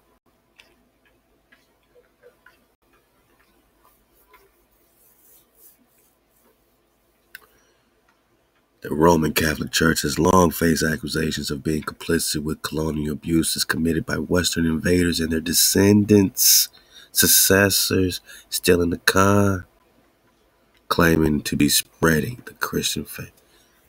This is all we've been saying in a nutshell, but it came from their department. It didn't come from the Pope.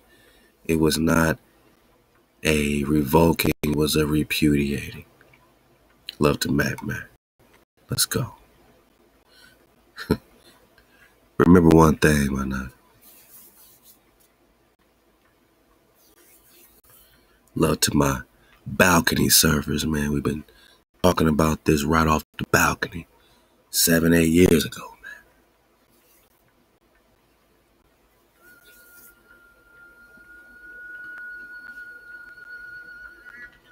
All right, buckle your boot bones. It's going to be one of the greatest dismounts of all time. You know how we do.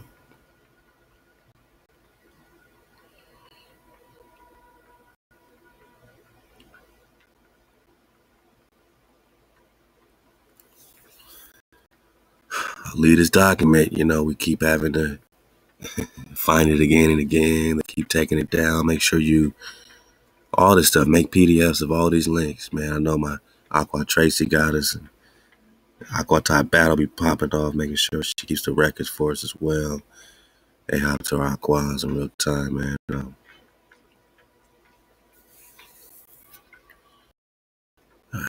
Come on, man.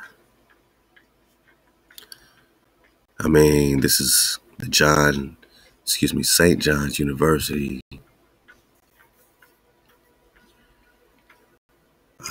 document from John Pierre Ruiz, The Exodus of Empire Toward a Post-Colonial Reading of Christopher Columbus's El Libro de las Profecías.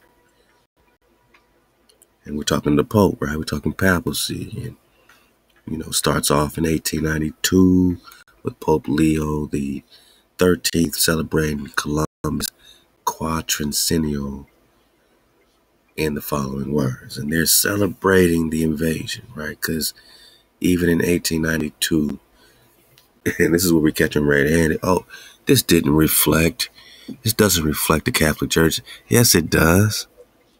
Yes, it does, man. Because for Ferdinand and Isabella, you got life by Columbus and all these invasions and expeditions, all this colonial colonizing, all this searching out, invasion. You got more life, man. The Pope was still celebrating this in 1892, the Columbus quadricentennial. Now that 4 centuries have sped since the Ligurian first, under God's guidance, touched shores unknown beyond the Atlantic, the whole world is eager to celebrate the memory of the event and glorify its author. You're praising God for this invasion. 1492, Columbus sails the ocean blue. This is 400 years celebration of Columbus invading, searching out, vanquishing indigenous people and all these other mercenaries coming over, right? So don't tell me suddenly it's not in your DNA. Suddenly you want to repudiate it. You were still celebrating this stuff 100 years ago, man. You were still outwardly celebrating this. You still are, because you need this. You need this invasion to exist. You hijack. You want us to be in perpetual slavery. You need this invasion to exist. What did Columbus say?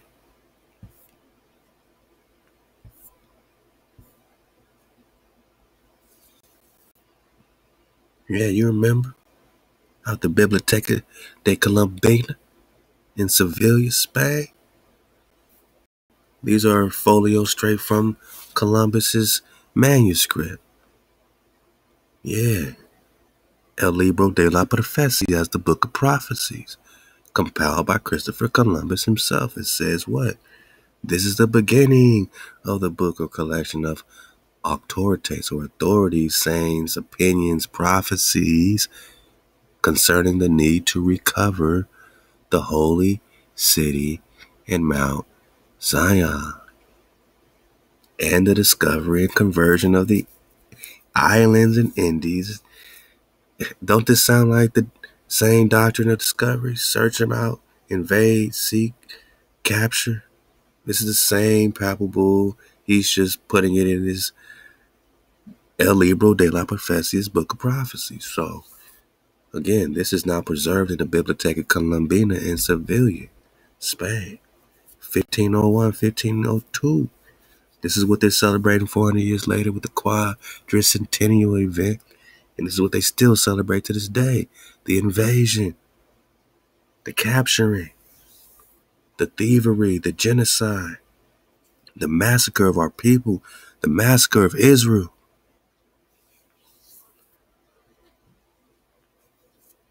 The prophecies concerning the need to recover the holy city in Mount Zion. What does that got to do with America, boss? If this is not the old world.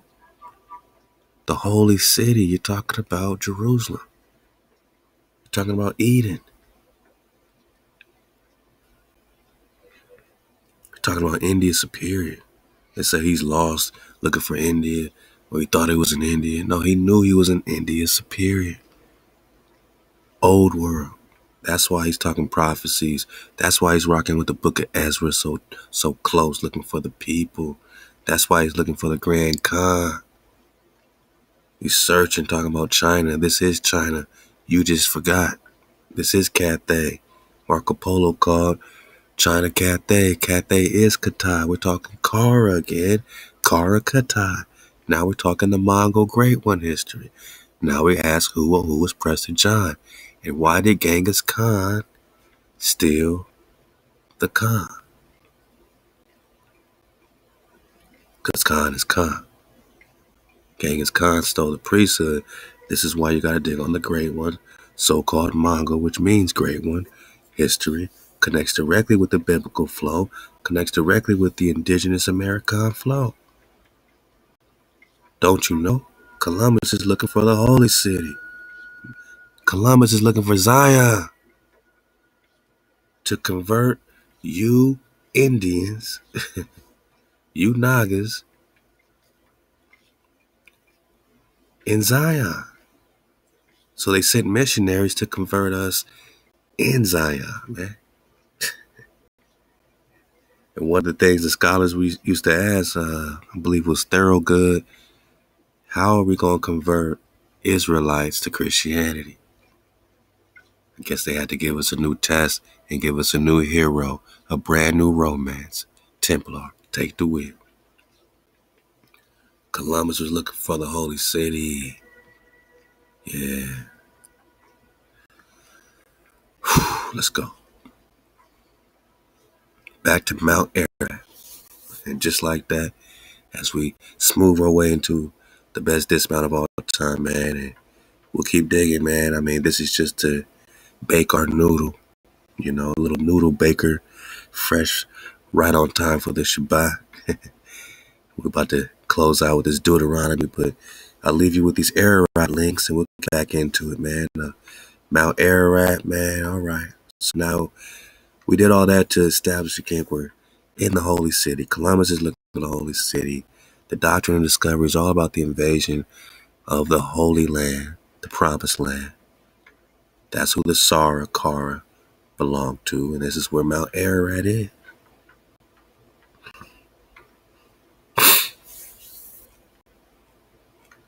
Yeah.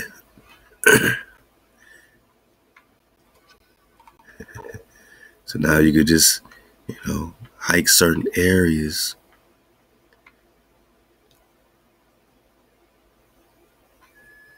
This elevation says 4,000 feet, highest point 6,100 feet.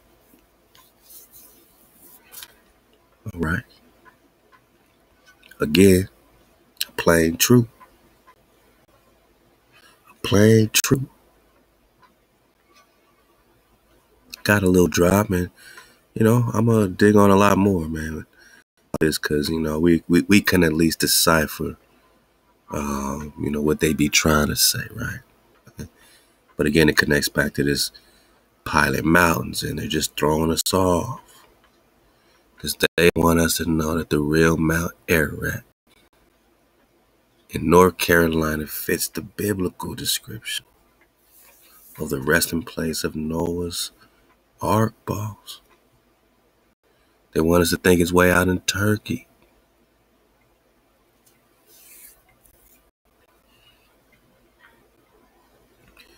Ararat, North Carolina. Ararat. Unincorporated community in the Long Hill Township of Surrey County, North Carolina. Ararat is situated on or is named for the Ararat River. Again, this Ararat River plays heavy. Ararat is along the former Atlantic. We were talking about Atlantis. And Yadkin, Y-A-D. Now the Yad is like the Yud or the Yad in Hebrew, right? Okay. Which means what? To worship. Okay. The Yad, right? railway line from Mount Airy or Ararat, but it is not going to say Mount Ararat, right? They're going to say, oh, no, it's just a small city. Nothing over here, boss. To Rural Hall. Okay.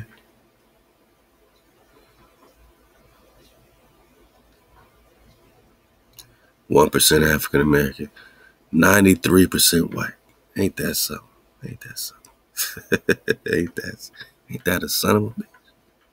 Ain't that a son of a something? Let's check out the ncpedia.org or North Carolinapedia. And shout out to my North Carolina family, man. I got family, man, all throughout North Carolina, man. My grandmother is her people from South Carolina. You know what I'm saying? My pop's people from Georgia and Louisiana, you know what I mean? So we all over here, man. We all over here, man. Cali, all over this, man. So, all right. Sorry, this is interesting. Okay. This is more validation. All right. So ncpedia.org says the mountain is an isolated peak. Remember, it's like the mountain away from mountains, isolated, surviving from ancient mountains. This is from North Carolinapedia.org. They're talking about all the pilot mountains. So this is the one we talk about.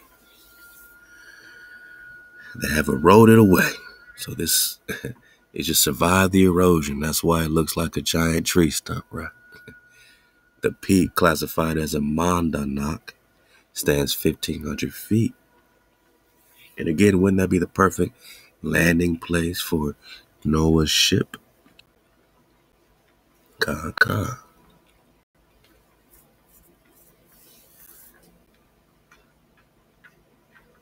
So they're saying it's 1,500 feet above the surrounding countryside. Is served as a landmark, a landing strip, a landmark for Indians, and pioneer white settlers like we got in that video, right? Hijack City appears as Mount Ararat or Stonehead on the Fry Jefferson map. I mean, wow. So they're telling you to your face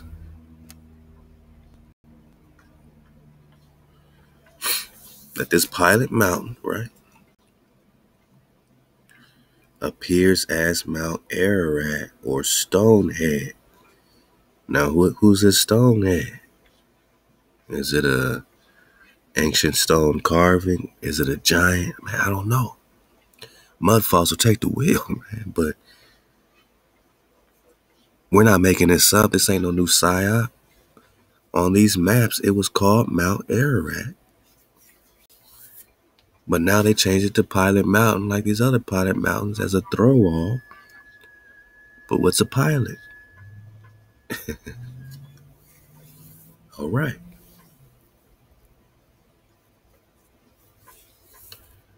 Mount Ararat or Stonehead on the Fry Jefferson map, 1753. Mount Ararat on the Collet map, Collet, 1770. And the Price map, 1808. And subsequent maps show it with the present name, called Jamoke. Back to that, right? Jomeokee. By the Indians, meaning the great guide, like Noah, like Noah's Ark, like HaWah. The Devil's Den on Pilot Mountain is a small grotto. And whenever they say Devil's Den, now you know we're talking dragons. Because some even translated one of the names they call it, we'll get it, man, but they translated it as burning or the burning. So something was burning, whether we're talking dragon fire, whether we're talking controlled, hijack,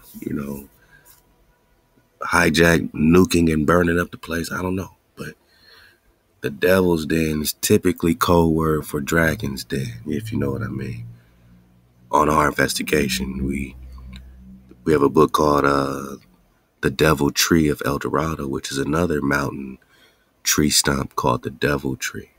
And it's clearly a tree stump, mighty tree stump like Mount Roraima. And it's the home of these dragons, and it's the lost world, they call it. And they're talking about the dragons, and this explorer that literally saw the leathery wings of these dragons as he was up there.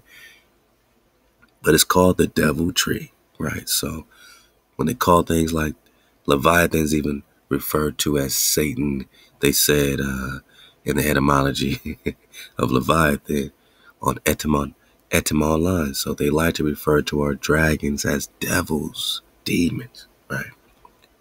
Christians do, because that takes the that takes the blame off of them if we are looking at something else as a devil and not the adversary being the ones that are invading us, searching us out and capturing us, vanquishing us. That's the enemy, right? That's the adversary. That's Satan, right? That's your Asatan. That's your adversary.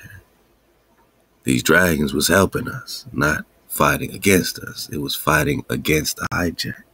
So the hijack called the dragons adversaries or Satans or devils.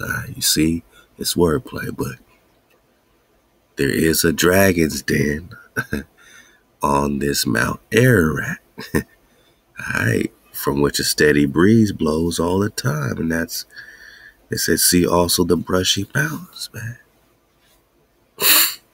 Okay. Making my dismount, man. But interesting pilot plot twist, right? So let's check out oh yeah. Go crazy. I like I said, I barely had time to search out and find the maps and all that, but I'm gonna look for it, man. Y'all do the same. Mount Ararat, Stonehead, Fry's Jefferson map, 1753.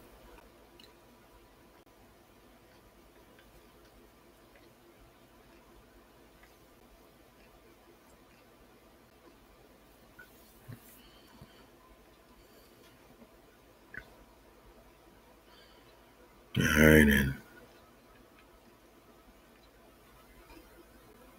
a lot of stuff is written pretty small in this, but I'll pull it up and you can let me know what you can find on it. All right, that's gonna take me to the same spot. All right, perfect. We're gonna see these maps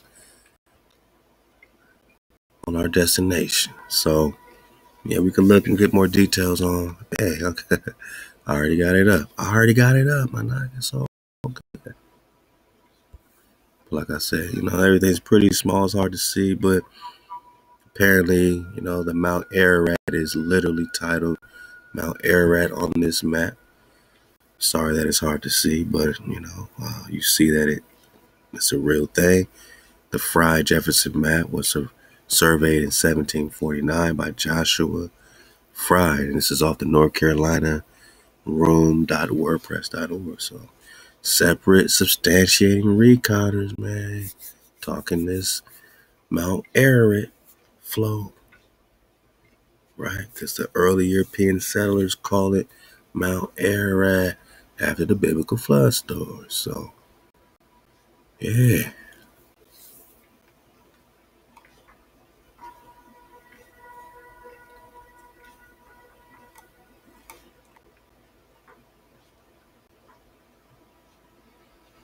So Maryland, like Miriam. Virginia, like Virgin Land. The Carolinas, like the Cara. We're starting to really see clearly. And why would these early European invaders call this Mount Ararat?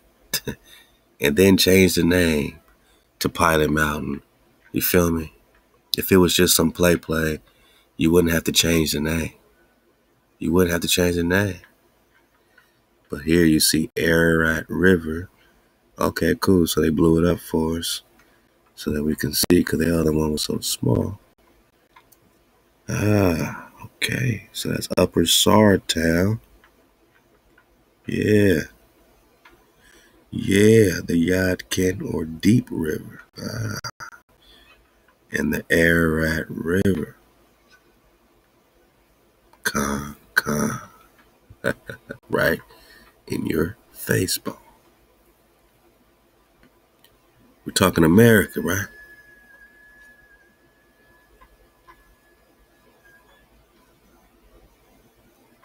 And they said also see the Brushy Mountains, and they refer to right here. One sees the Brushy Mountains and the Blue Mountains and a high range beyond the New River. So this is a high ass mountain range. It's isolated, and there's perfect flat landing areas that used to be trees, giant tree stump. And you're talking Noah's Ark, right? And you're talking the Carolinas and Virginia and all this fruitful Eden type of land. Seems like the perfect landing place for Noah, not that snow-capped volcano in eastern Turkey, right? Come.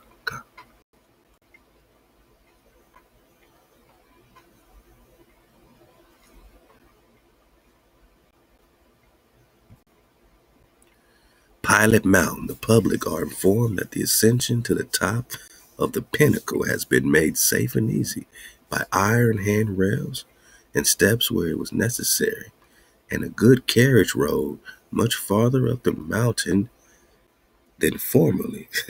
Travelers passing across Blue Ridge can visit this place and only lose 4 miles of the route. But you're gonna have to pay us man and a horse per day. We're gonna get some shillings out of you. Look at this giant tree stump, man.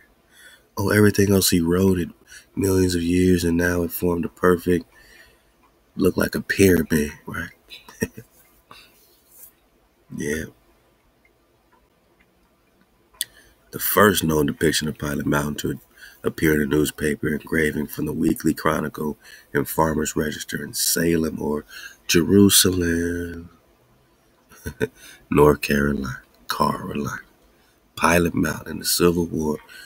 All right, 1861, in February, the state of North Carolina held a referendum.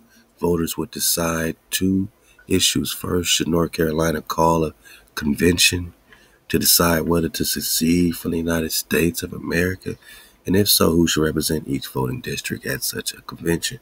The final tally was announced on March 10th. Tar Heel citizens had voted by a narrow margin of 661 votes not to hold a secession convention, and they had elected representatives. Should such a convention be held, who would have voted 74 to 46 against secession. Even so, most people realized that if a convention were called, the secessionists, driven by hysteria, would manage to find a way to win the vote. So the convention vote itself was more important. Should we break off or should we stay with the rest of the hijacks is what they're trying to say. Or should we do our own thing? Yeah, man. Hijack's trying to figure out how to cast lots in the promised land. Then they were overwhelmed by events, and the worst disaster in the history of the United States would be underway. Right from the start, there was zero chance that the Confederacy would succeed, and in the end, it would be those who opposed the disaster who paid the high price.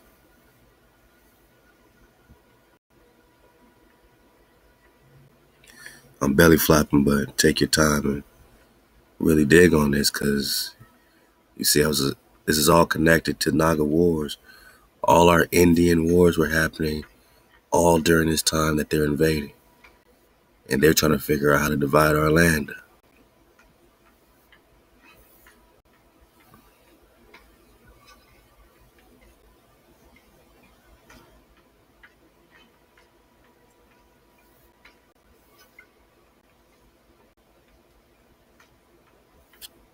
Hijack City. And I mean, this is who all these hijacks we saw in the videos related to. Their ancestors were on the front line of this massacre over all these hundreds of years. So they can go now with their dresses on and their rifles and act like it's all to the good.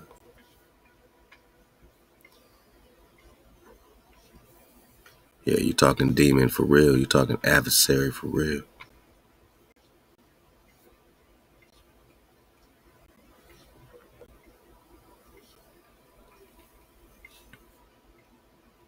So these are all the articles, about this main attraction there. Bring your children, bring everybody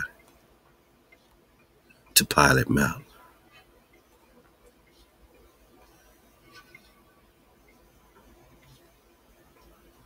Oh, it's a peculiar formation. Oh man, we're gonna dig on this some more. I'm just pretty amazed, man, at what we're finding so far. What we cooking up, man, because the person who raised the report mistook a cargo of cooking stoves being hauled to St. East Allen's hardware store. Come on, man. Yeah.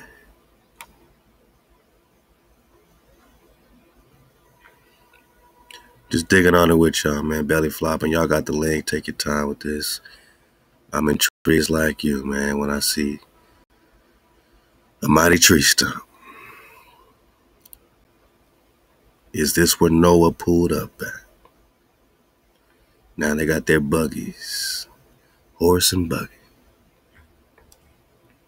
Now they posing with their rifles and their pistols.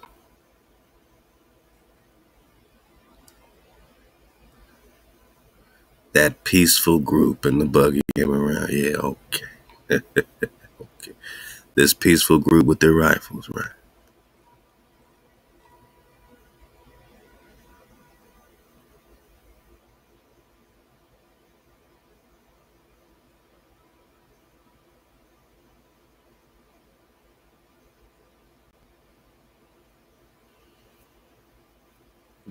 I'm trying to figure out what this says. Apparently a huge crowd attended and the aeronauts, human and canine, returned safely to Earth.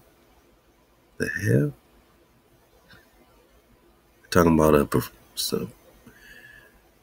some show to be performed on Labor Day at Pilot Mountain. A huge crowd shows up, and the aeronauts, human and canine, so they got their dogs, or we're talking about dog-headed people. I don't know, man. It's crazy talk. These shows were produced by the Grace Shannon Company. Just over a year ago, another of the aeronauts, L.N. Odell, was killed when his balloon burst into flames and collapsed, sending him plunging 300 feet to the ground. They better stop playing. Hijack over here on that play. Slipping and falling.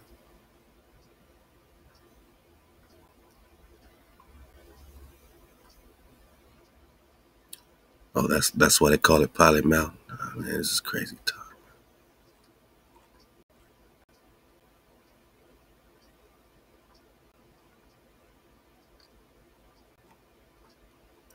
Yeah, pa. In years gone by, used by Indians as a guide or pilot, man. Who else was using this as a guide? Who else was using it as a guide or pilot? If it was used all this time by the Indian, could it have been used by Noah himself? Is that possible? Why are they using it as a guide? Would it not be a guide, a great guide for Noah? Huh?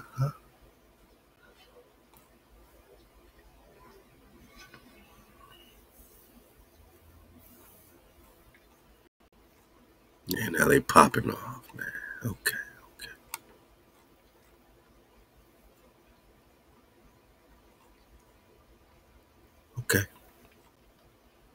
I mean, you see how much it's a wealth of information in this link right here. It's amazing. North Carolina room.wordpress is popping off on this Pilot Mountain, Mount Ararat flow, man. And you go dig on it, man. I'm just tripping, man. This is awesome. Back to the video. Okay. All right. Let's go.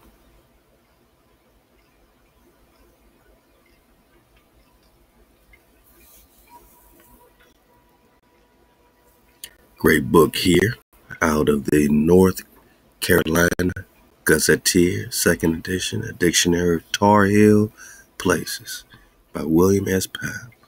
Just looking at some of these definitions. They got Ararat down here. Ararat. Community in Surrey County on Ararat River. Okay. Ararat River rises in Virginia, slows and flows south across Surrey County into Yadkin River. Appears on the College map. So another source telling us that it is on all these maps. The College map, 1770, named for the biblical Mount Ararat. Why are they telling us this?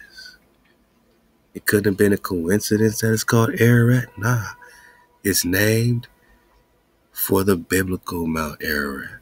It's a connection. It's a biblical connection. They're not going to tell you it's the original, right? Wow, let's go.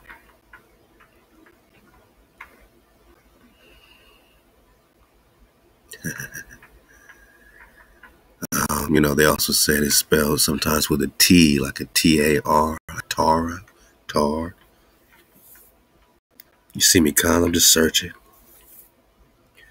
This Ararat River flow. Just trying to get some glimpses at this river. Just searching. Investigating with my noggins. This is from Mount Airy News, right? Connected with Ararat. Now they talk about protecting the river land.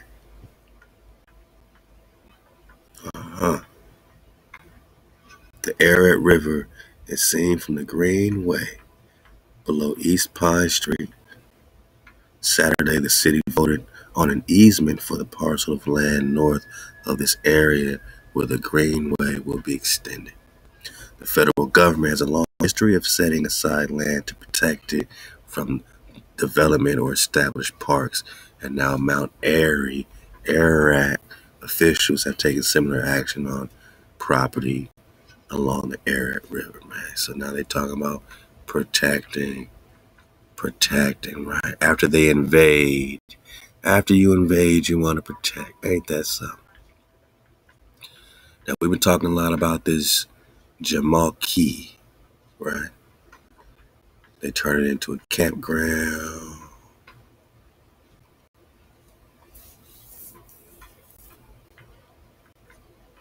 Now they say, hey, man, this is where it all pops off at. You want to talk beginnings, man? Hey, this is where it all begins. Jamal Key means great guy. They say that's from the language of the Sara or the car. Okay. Pilot, so great guy. This is where all the adventure begins, boss.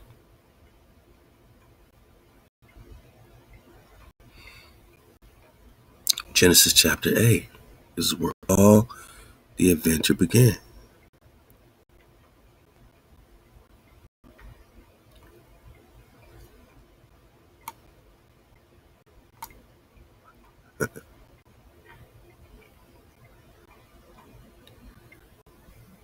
Genesis chapter 8.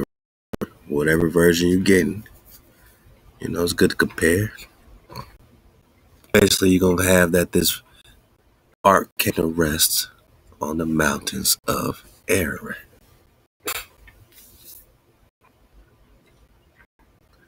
I'm just looking if anyone had any other word except for Ararat. Maybe that can also give us another ping pal,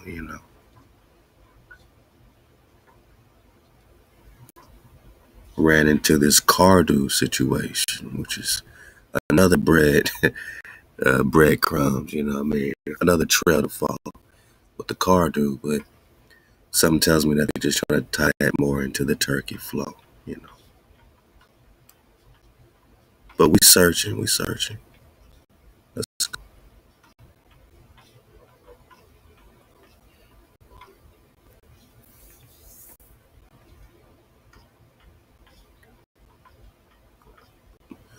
The Syrian version about Cardew, right?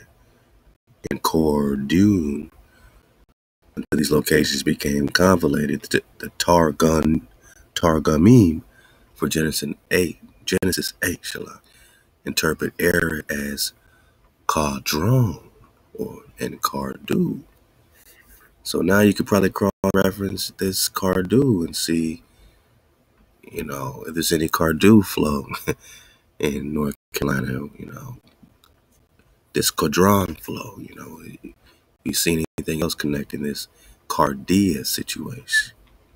Because this is what they're trying to use to put it over there, connected with Armenia, Turkey, and, so-called old world over there, right?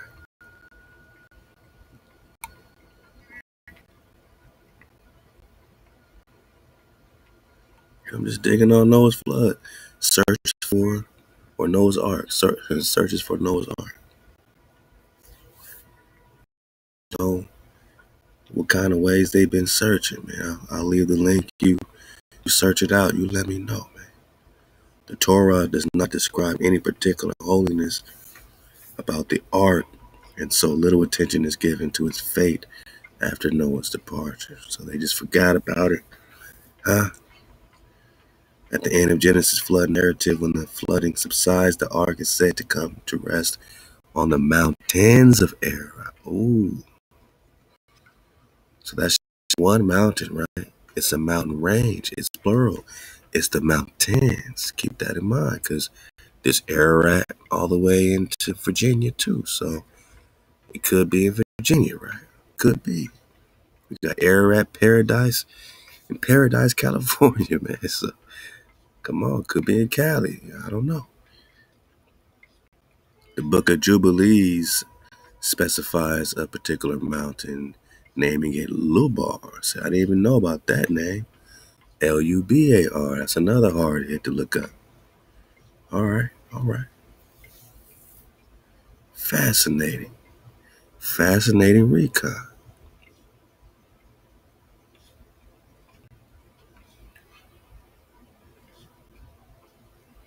Back to the Cardu flow. We gotta look into that Cardu. New Zealand hoax. Everyone's searching. It's kind of like Prester John, right? It's kind of like the cities of gold, right? Kind of like Atlantis, right? Everyone said they found it, but nobody believed them. Over there, over here, nobody believed. Got astronauts looking for this stuff, man. Now, just side note, there's also a Mount Gilead, North Carolina. Just side note. There's also a Mount Gilead, North Carolina. Town Creek Indian Mounds, downtown Mount Gilead. Just know there's also a Mount Gilead, North Carolina. All right, just keep that in mind. Keep it in mind for the dismount. Now, this Jamoki Trail leads around the base of the Big Pinnacle. Just picking it up from here, the Grassy Ridge Trail also connects to the Corridor Trail, which goes to the park's river section and to the Mountain to Sea and Swordtown roads. So we've been talking Swordtown, but what's up with this Mountain to Sea? It just sounds like, I don't know, intriguing to me, you know what I mean? So the Mountain to Sea Trail, long distance trail for hiking, backpacking, traverses North Carolina from the Great Smoky Mountains to Outer Banks. The trail's western endpoint is at the Clingman's Dome. I said, huh? What's the Clingman's Dome? This is getting crazy. But it connects to the Appalachian Trail, right? Natural by law, take the wheel. So, yeah. This Mountain to Sea Trail. Ain't nothing to see here, boss. I've been to all the state parks. Nothing to see here, boss. Nah, man. It's a lot to see. It's a lot they won't let you see. And if you could see clearly from this high elevation, you have a perfectly flat horizon, which is impossible on a ball earth. A lot of these mountains you wouldn't even be able to see from that distance on a ball earth because of the curvature. but they call it a mirage. It's okay, boss. It's a flat plane. Yeah, man. What's this Clay Man's Dome about, man? Making a dismount, asking some questions. Whoa, interesting.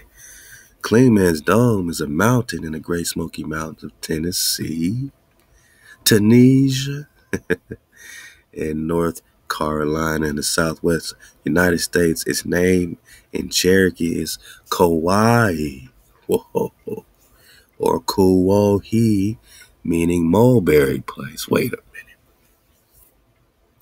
I call Cappadocia once again.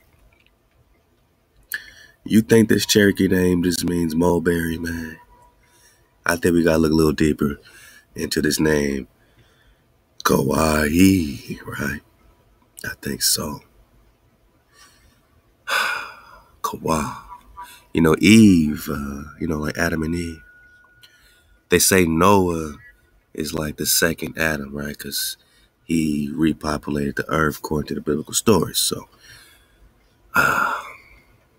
he would be like an Adam, His wife would be like an Eve, right? Got it.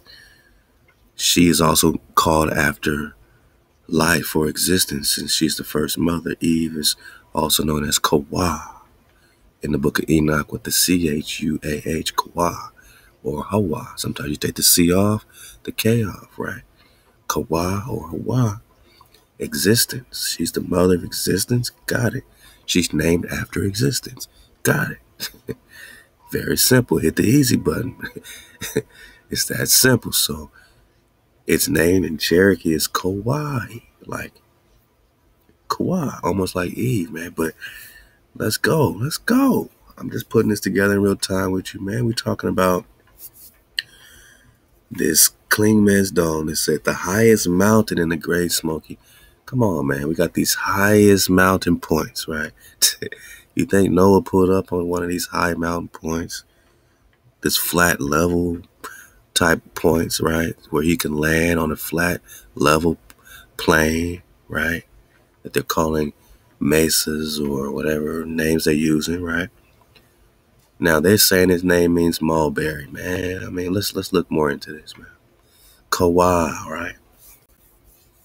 Kauai. Now searching in the concordance, they didn't have it with the W, but they have it with the V. And if you remember clearly, boss, according to the ancient Hebrew chart,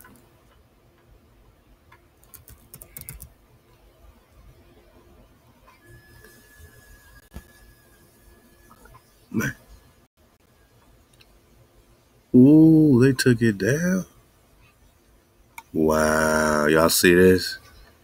I'm glad y'all was here to witness this with me, man, because this is the one that we always like to use, and suddenly it's error 404. You know what the 404 stands for? Side note, it stands for room 404. This is, I believe, in Pennsylvania or wherever, where they invented the internet, and this is where they would do the correspondence from, and whatever people were searching, they would have to, try to find the answers and send it back. And when they didn't have it, it would say error, and they'll send the error to room 404. Anyway, they took the Hebrew chart down. Ain't that something? Let's look elsewhere, man. Paleo Hebrew.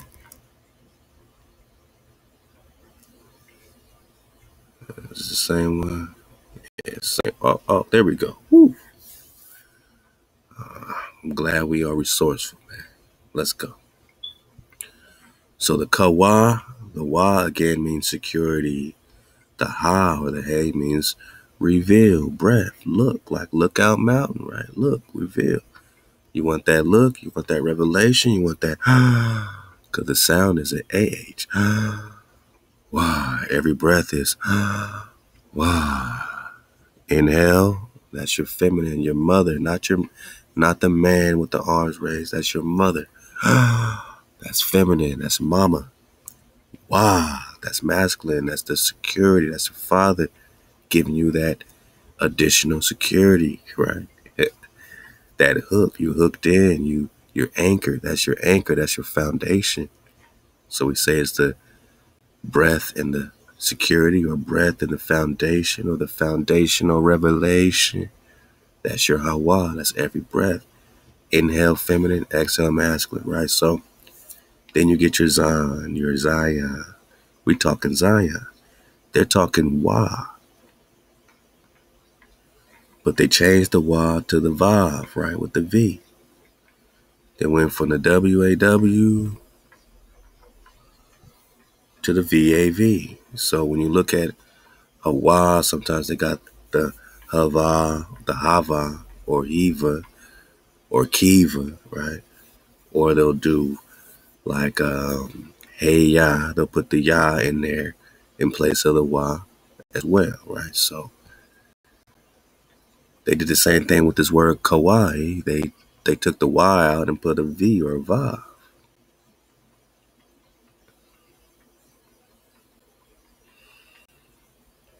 Now check it. With the V, right? The Vav, which is the Wa. They said before this name means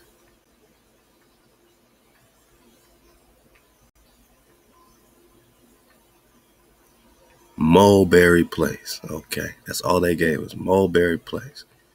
We look up Kavav or Kawa in the Hebrew. It says to burn, scorch. And they just talked about the devil mountain or whatever, so they're talking about dragons, kind. Shalak. I'm out of here, boss. Get my tea. Been popping off it over 2 hours. All right. But Kavav, to burn, to scorch.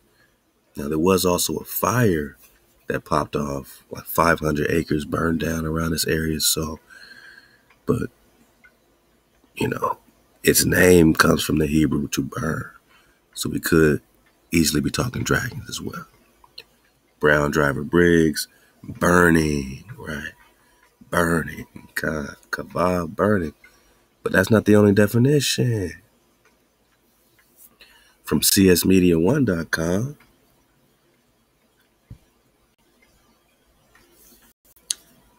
it says the word wait or hope comes from the Hebrew verb kawah. Now they put the W on it. Before in the Strong's Concordance, I look up kawah and it comes up nothing, boss. I gotta put the V in to get the burning, the scorching. If I just put the W, what do I get?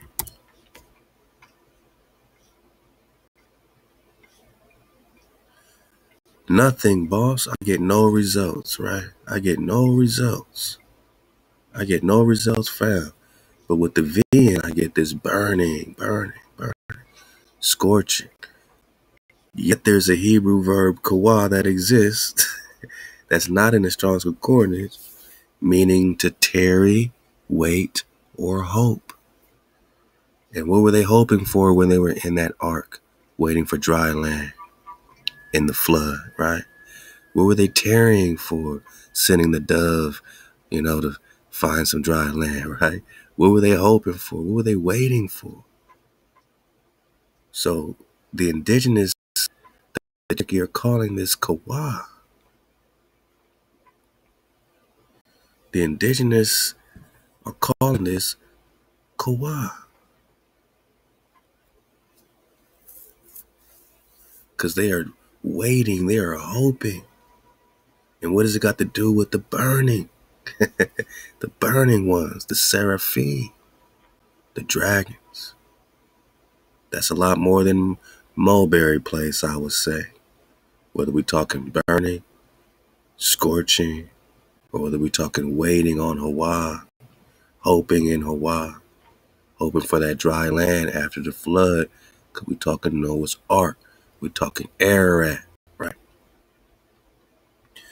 And there's a lot of other areas, to look into. Of course, they got the Turkey float, but you got Virginia as well, and Pennsylvania, Australia. Yeah, okay.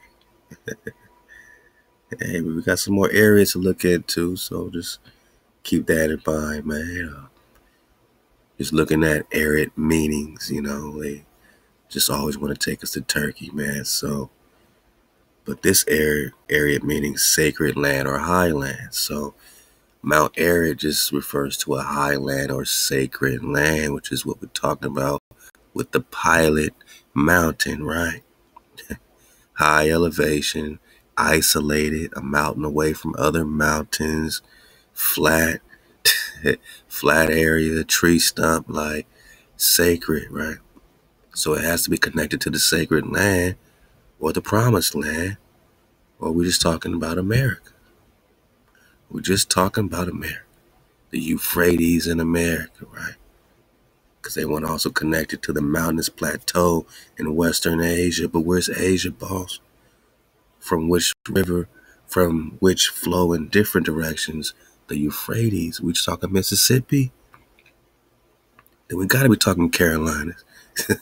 We got to be talking the South, right? All the way up to the north. So area connect, the name area connects to sacred land. Kanka or Kawa.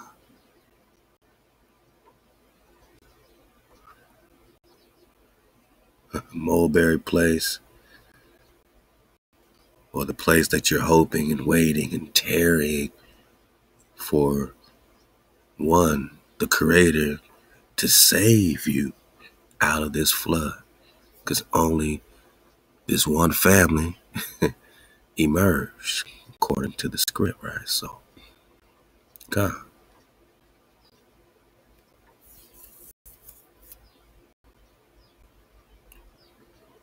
Yeah, there's even a place in North Carolina called the Noah's Ark Wildlife. And I said, come on, boss.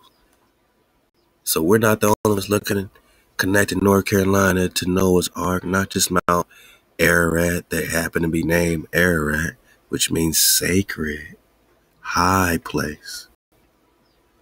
But we're talking about Noah's Ark. And there's a Noah's Ark Wildlife Association in North Carolina, man. I'm just saying, too much validation. Too many body bags. And, hey, like I said, man, we out of here with this, man. Deuteronomy 20, right? Because the one they like to focus on and say, hey, yeah, y'all got it wrong. It says HaWah will send you back in ships to Egypt. Deuteronomy 28:68. On a journey I said you should never make again. This is out the New International Version. HaWah will send you back to Egypt in ships. So is this telling us that HaWah saying I'm going to send you back to a particular place? Urge both, perspectives. If it's a particular place, and if Egypt is America, but Egypt also just means bondage. So Egypt could be wherever Egypt is, where bondage is taking place. It doesn't have to designate a particular area. But if it is just designating the old Egypt, America, then you can get sent back to a certain area in America, because the entire America is not Egypt. You taking there away, which HaWah said, you should say it's just one way. Oh yeah, you was taking ships from Africa, and even in that wouldn't make sense. Taking in ships from Africa to America, but we supposed to be being brought back in Egypt, right? To Egypt. So if the narrative is the transatlantic slave trade, we was brought out of Africa to America, and you're reading the prophecy saying that I'm going to send you back in ships to Egypt on a journey I said you ain't going to ever make again. Even that's a body that we can't be coming from Africa going to Egypt on a boat. If they find us in Africa, then we don't have to take a boat to get to Egypt over there. We would have to take a boat to get to Egypt over here. But you don't always have to take a boat across the Atlantic Ocean, boss. You can be found anywhere in the Caribbean, Haiti, anywhere, and brought to a specific Mizraim location. If you're talking location. If you're just talking bondage, bondage could be anywhere. And this could be translated, I'm going to sit back to bondage in ships, and whether they're taking you from America, Africa, Australia, anywhere. I'm sending you back to slavery. And there you're going to offer yourself for sale to your enemies as male and female slaves. But can't nobody buy you back, or as some would say, redeem you. Can't nobody buy you out of this captivity. Can't nobody redeem you. Can't nobody save you but the Most High Power. Because they bought us, so that couldn't mean, that couldn't literally, no one can buy you, because they did buy it. So, never in history did we offer ourselves as slaves and people turned that down. But did they redeem us? Could they bring us out of this perpetual slavery? No, the Pope is just now saying, well, what did he say? I'm going to repudiate. What did he say, man? Not even the Pope. The Department. The Department of Human Affairs. Under Pope Francis is now talking about repudiating this colonial era doctrine of discovery. Because they didn't discover shit, man. They didn't discover nothing, man. Nah.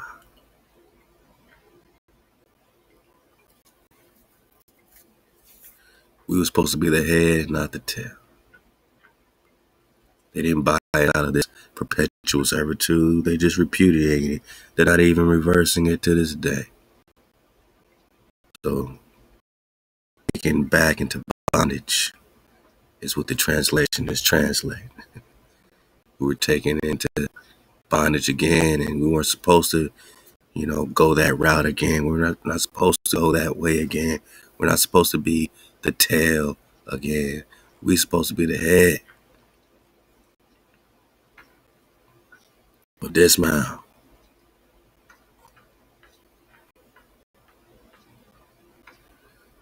No matter what translation you get.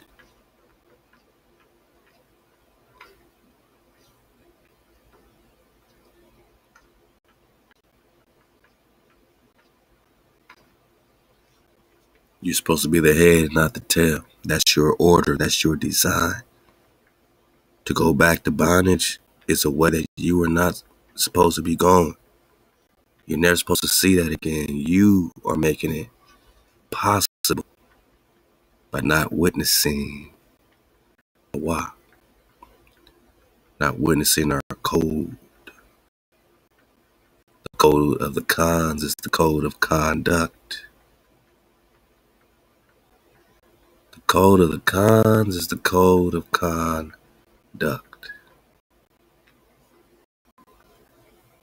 Then there's curses of disobedience.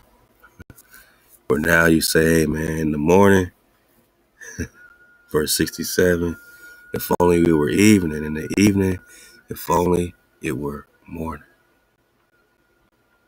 You weren't supposed to be in mourning. You're supposed to be in joy and peace and shalom.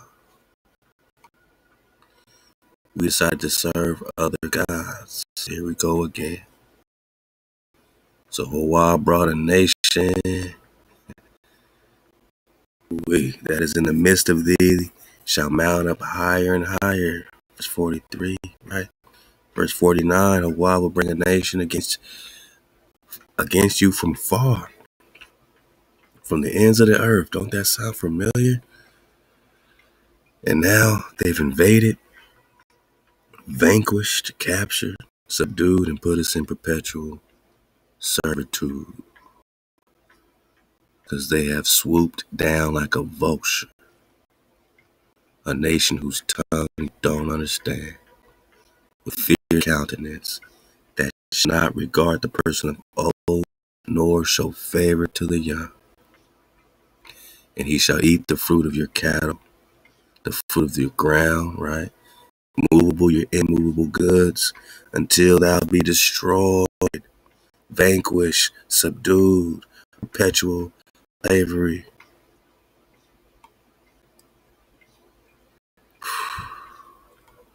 It's supposed to be us. We weren't supposed to go by this way again, right?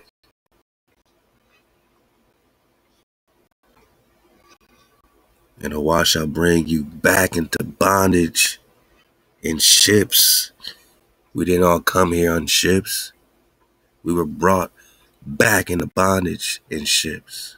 They found us here and brought us back into bondage in ships, dropped us off all throughout the islands, all throughout Portugal and Spain. They brought us everywhere in bondage in their little ships, 40 at a time, 60 at a time. It wasn't no millions of people from Africa coming over here. They found us here and brought us back into bondage, back into Egypt. We're not talking about one designated area, talking bondage. By the way, where I said unto you, thou shalt see it no more. Because you're supposed to be the head and not the tail. Because if you hearken diligently, you keep the code unto the voice of HaWah, your power, to observe, to do all his commandments, which I command you this day, that HaWah will set you high, like Ararat, high, like Pilot Mountain, high above all the nations of the earth, like the Prester, Khan, like the American, Khan. And all these blessings, all this Baruka shall come upon you and overtake you. Have you ever been overtaken by Baruch, by blessings?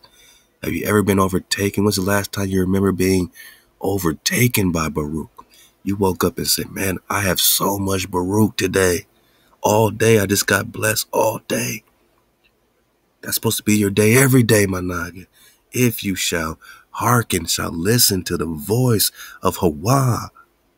Man, Baruch shall you be in the city. Baruch shall you be in the field. Baruch shall be the fruit of your body, your children. Baruch shall be your land, the fruit of your land, and the fruit of your cattle, the increase of your kind, and the young of your flock. Baruch shall be your basket and kneading trough. You're Baruch when you come in, you're Baruch when you go out. And HaWah will cause your enemies that rise up against you to be smitten before you. Don't that sound like King David? Sound like that covenant HaWah got with David, that covenant of peace in Psalms 89, where he calls David his firstborn bond. Who is Prester John? Hosea 3 and 5. Israel returns because you are hearkening diligently, my noggin, observing the commandments, keeping the code. KTC got to be a lifestyle, not a hobby. Our mission at 432 to Drop Radio is KTC, MHOE, keeping the code, most high over everything. That's our mission. We can't do everything perfect, we know, but that's our goal as Nagas, as a tribe, period. Can no one take that away from us, man. That's in our heart bone. That's why we was raised up. You ain't gotta like us, but you go and respect who was raising us up, man. And our enemies, HaWah will cause our enemies that rise up against us, enemies, adversaries, satans, devils, invaders, hijacks, that rise up against the Khan, that rise up against the Khans, to be smitten before us. They shall come out against us one way and flee before us 7 ways. What's the last time you saw them fleeing 7 ways, not knowing which way to go, fleeing because they are afraid? They're afraid of us. They're afraid of you. Because now you got the magic eye. You got the dragonfly perspective, which they call the evil eye. The one with the evil, deadly glance. Because you see clearly, and because they have tried to extinguish your capacity to see the light. But they can't put out this fire because the fire keeps burning and the water keeps flowing. Halal HaWah.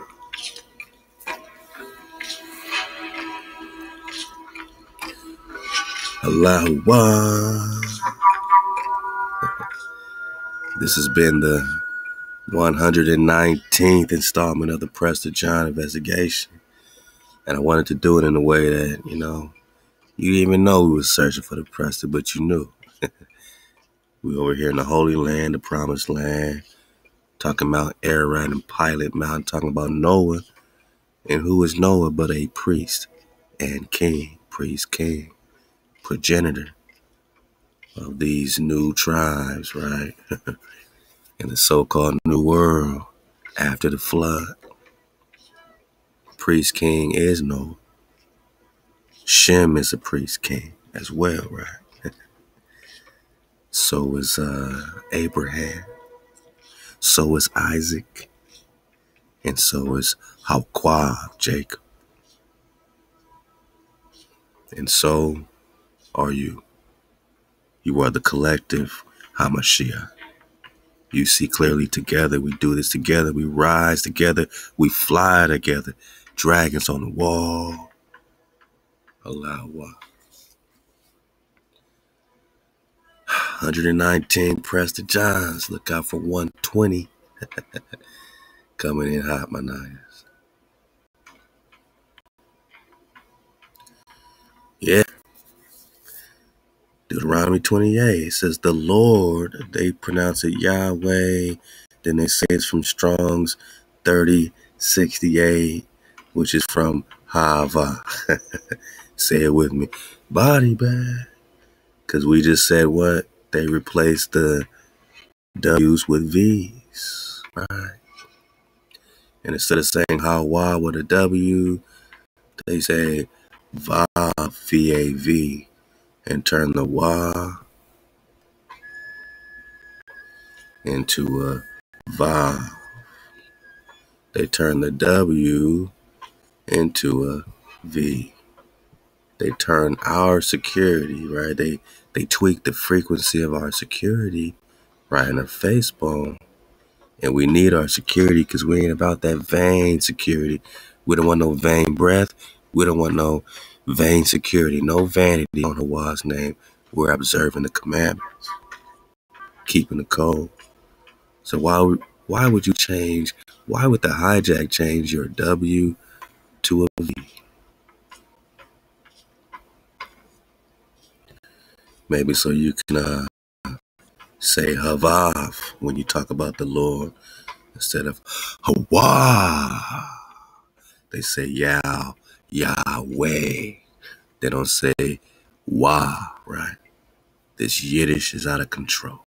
Modern Hebrew is out of control. Paleo Hebrew return to Wah.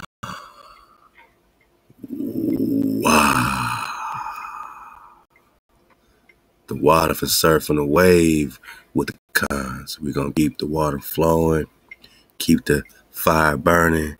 If you made it this far, you made it to the end, man, you belly flopped, you did what you had to do to get here to the dismount. Go ahead and leave a number 9 in the comments for the 9 code. Keep supporting our fans, keep supporting Joy World, my nugget. Water to the cons for your continued support in AI. Raising it up to the 20K mark. Remember, it's MHOE, Most High, over everything, boss, and everything you're doing to help us, man. Help us contribute to our land. Help us contribute to the movement, man. You know what I mean? To make sure we have a presence, make sure we're protected, make sure the tribe is all the way up, all the way on Kum Kum. You're doing it for us, man, and we stay Most High over everything, man. Yeah, man, we got nothing but the out dropping, the embroidery, the sky hoodies, everything happening. And the orders are going out, and we appreciate your support, and we support you, my nuggets. So, hey, man, in the press to flow, and the Most High over everything is forever. The water to the cons. Stay up. suitor, chooser, Halal HaWah.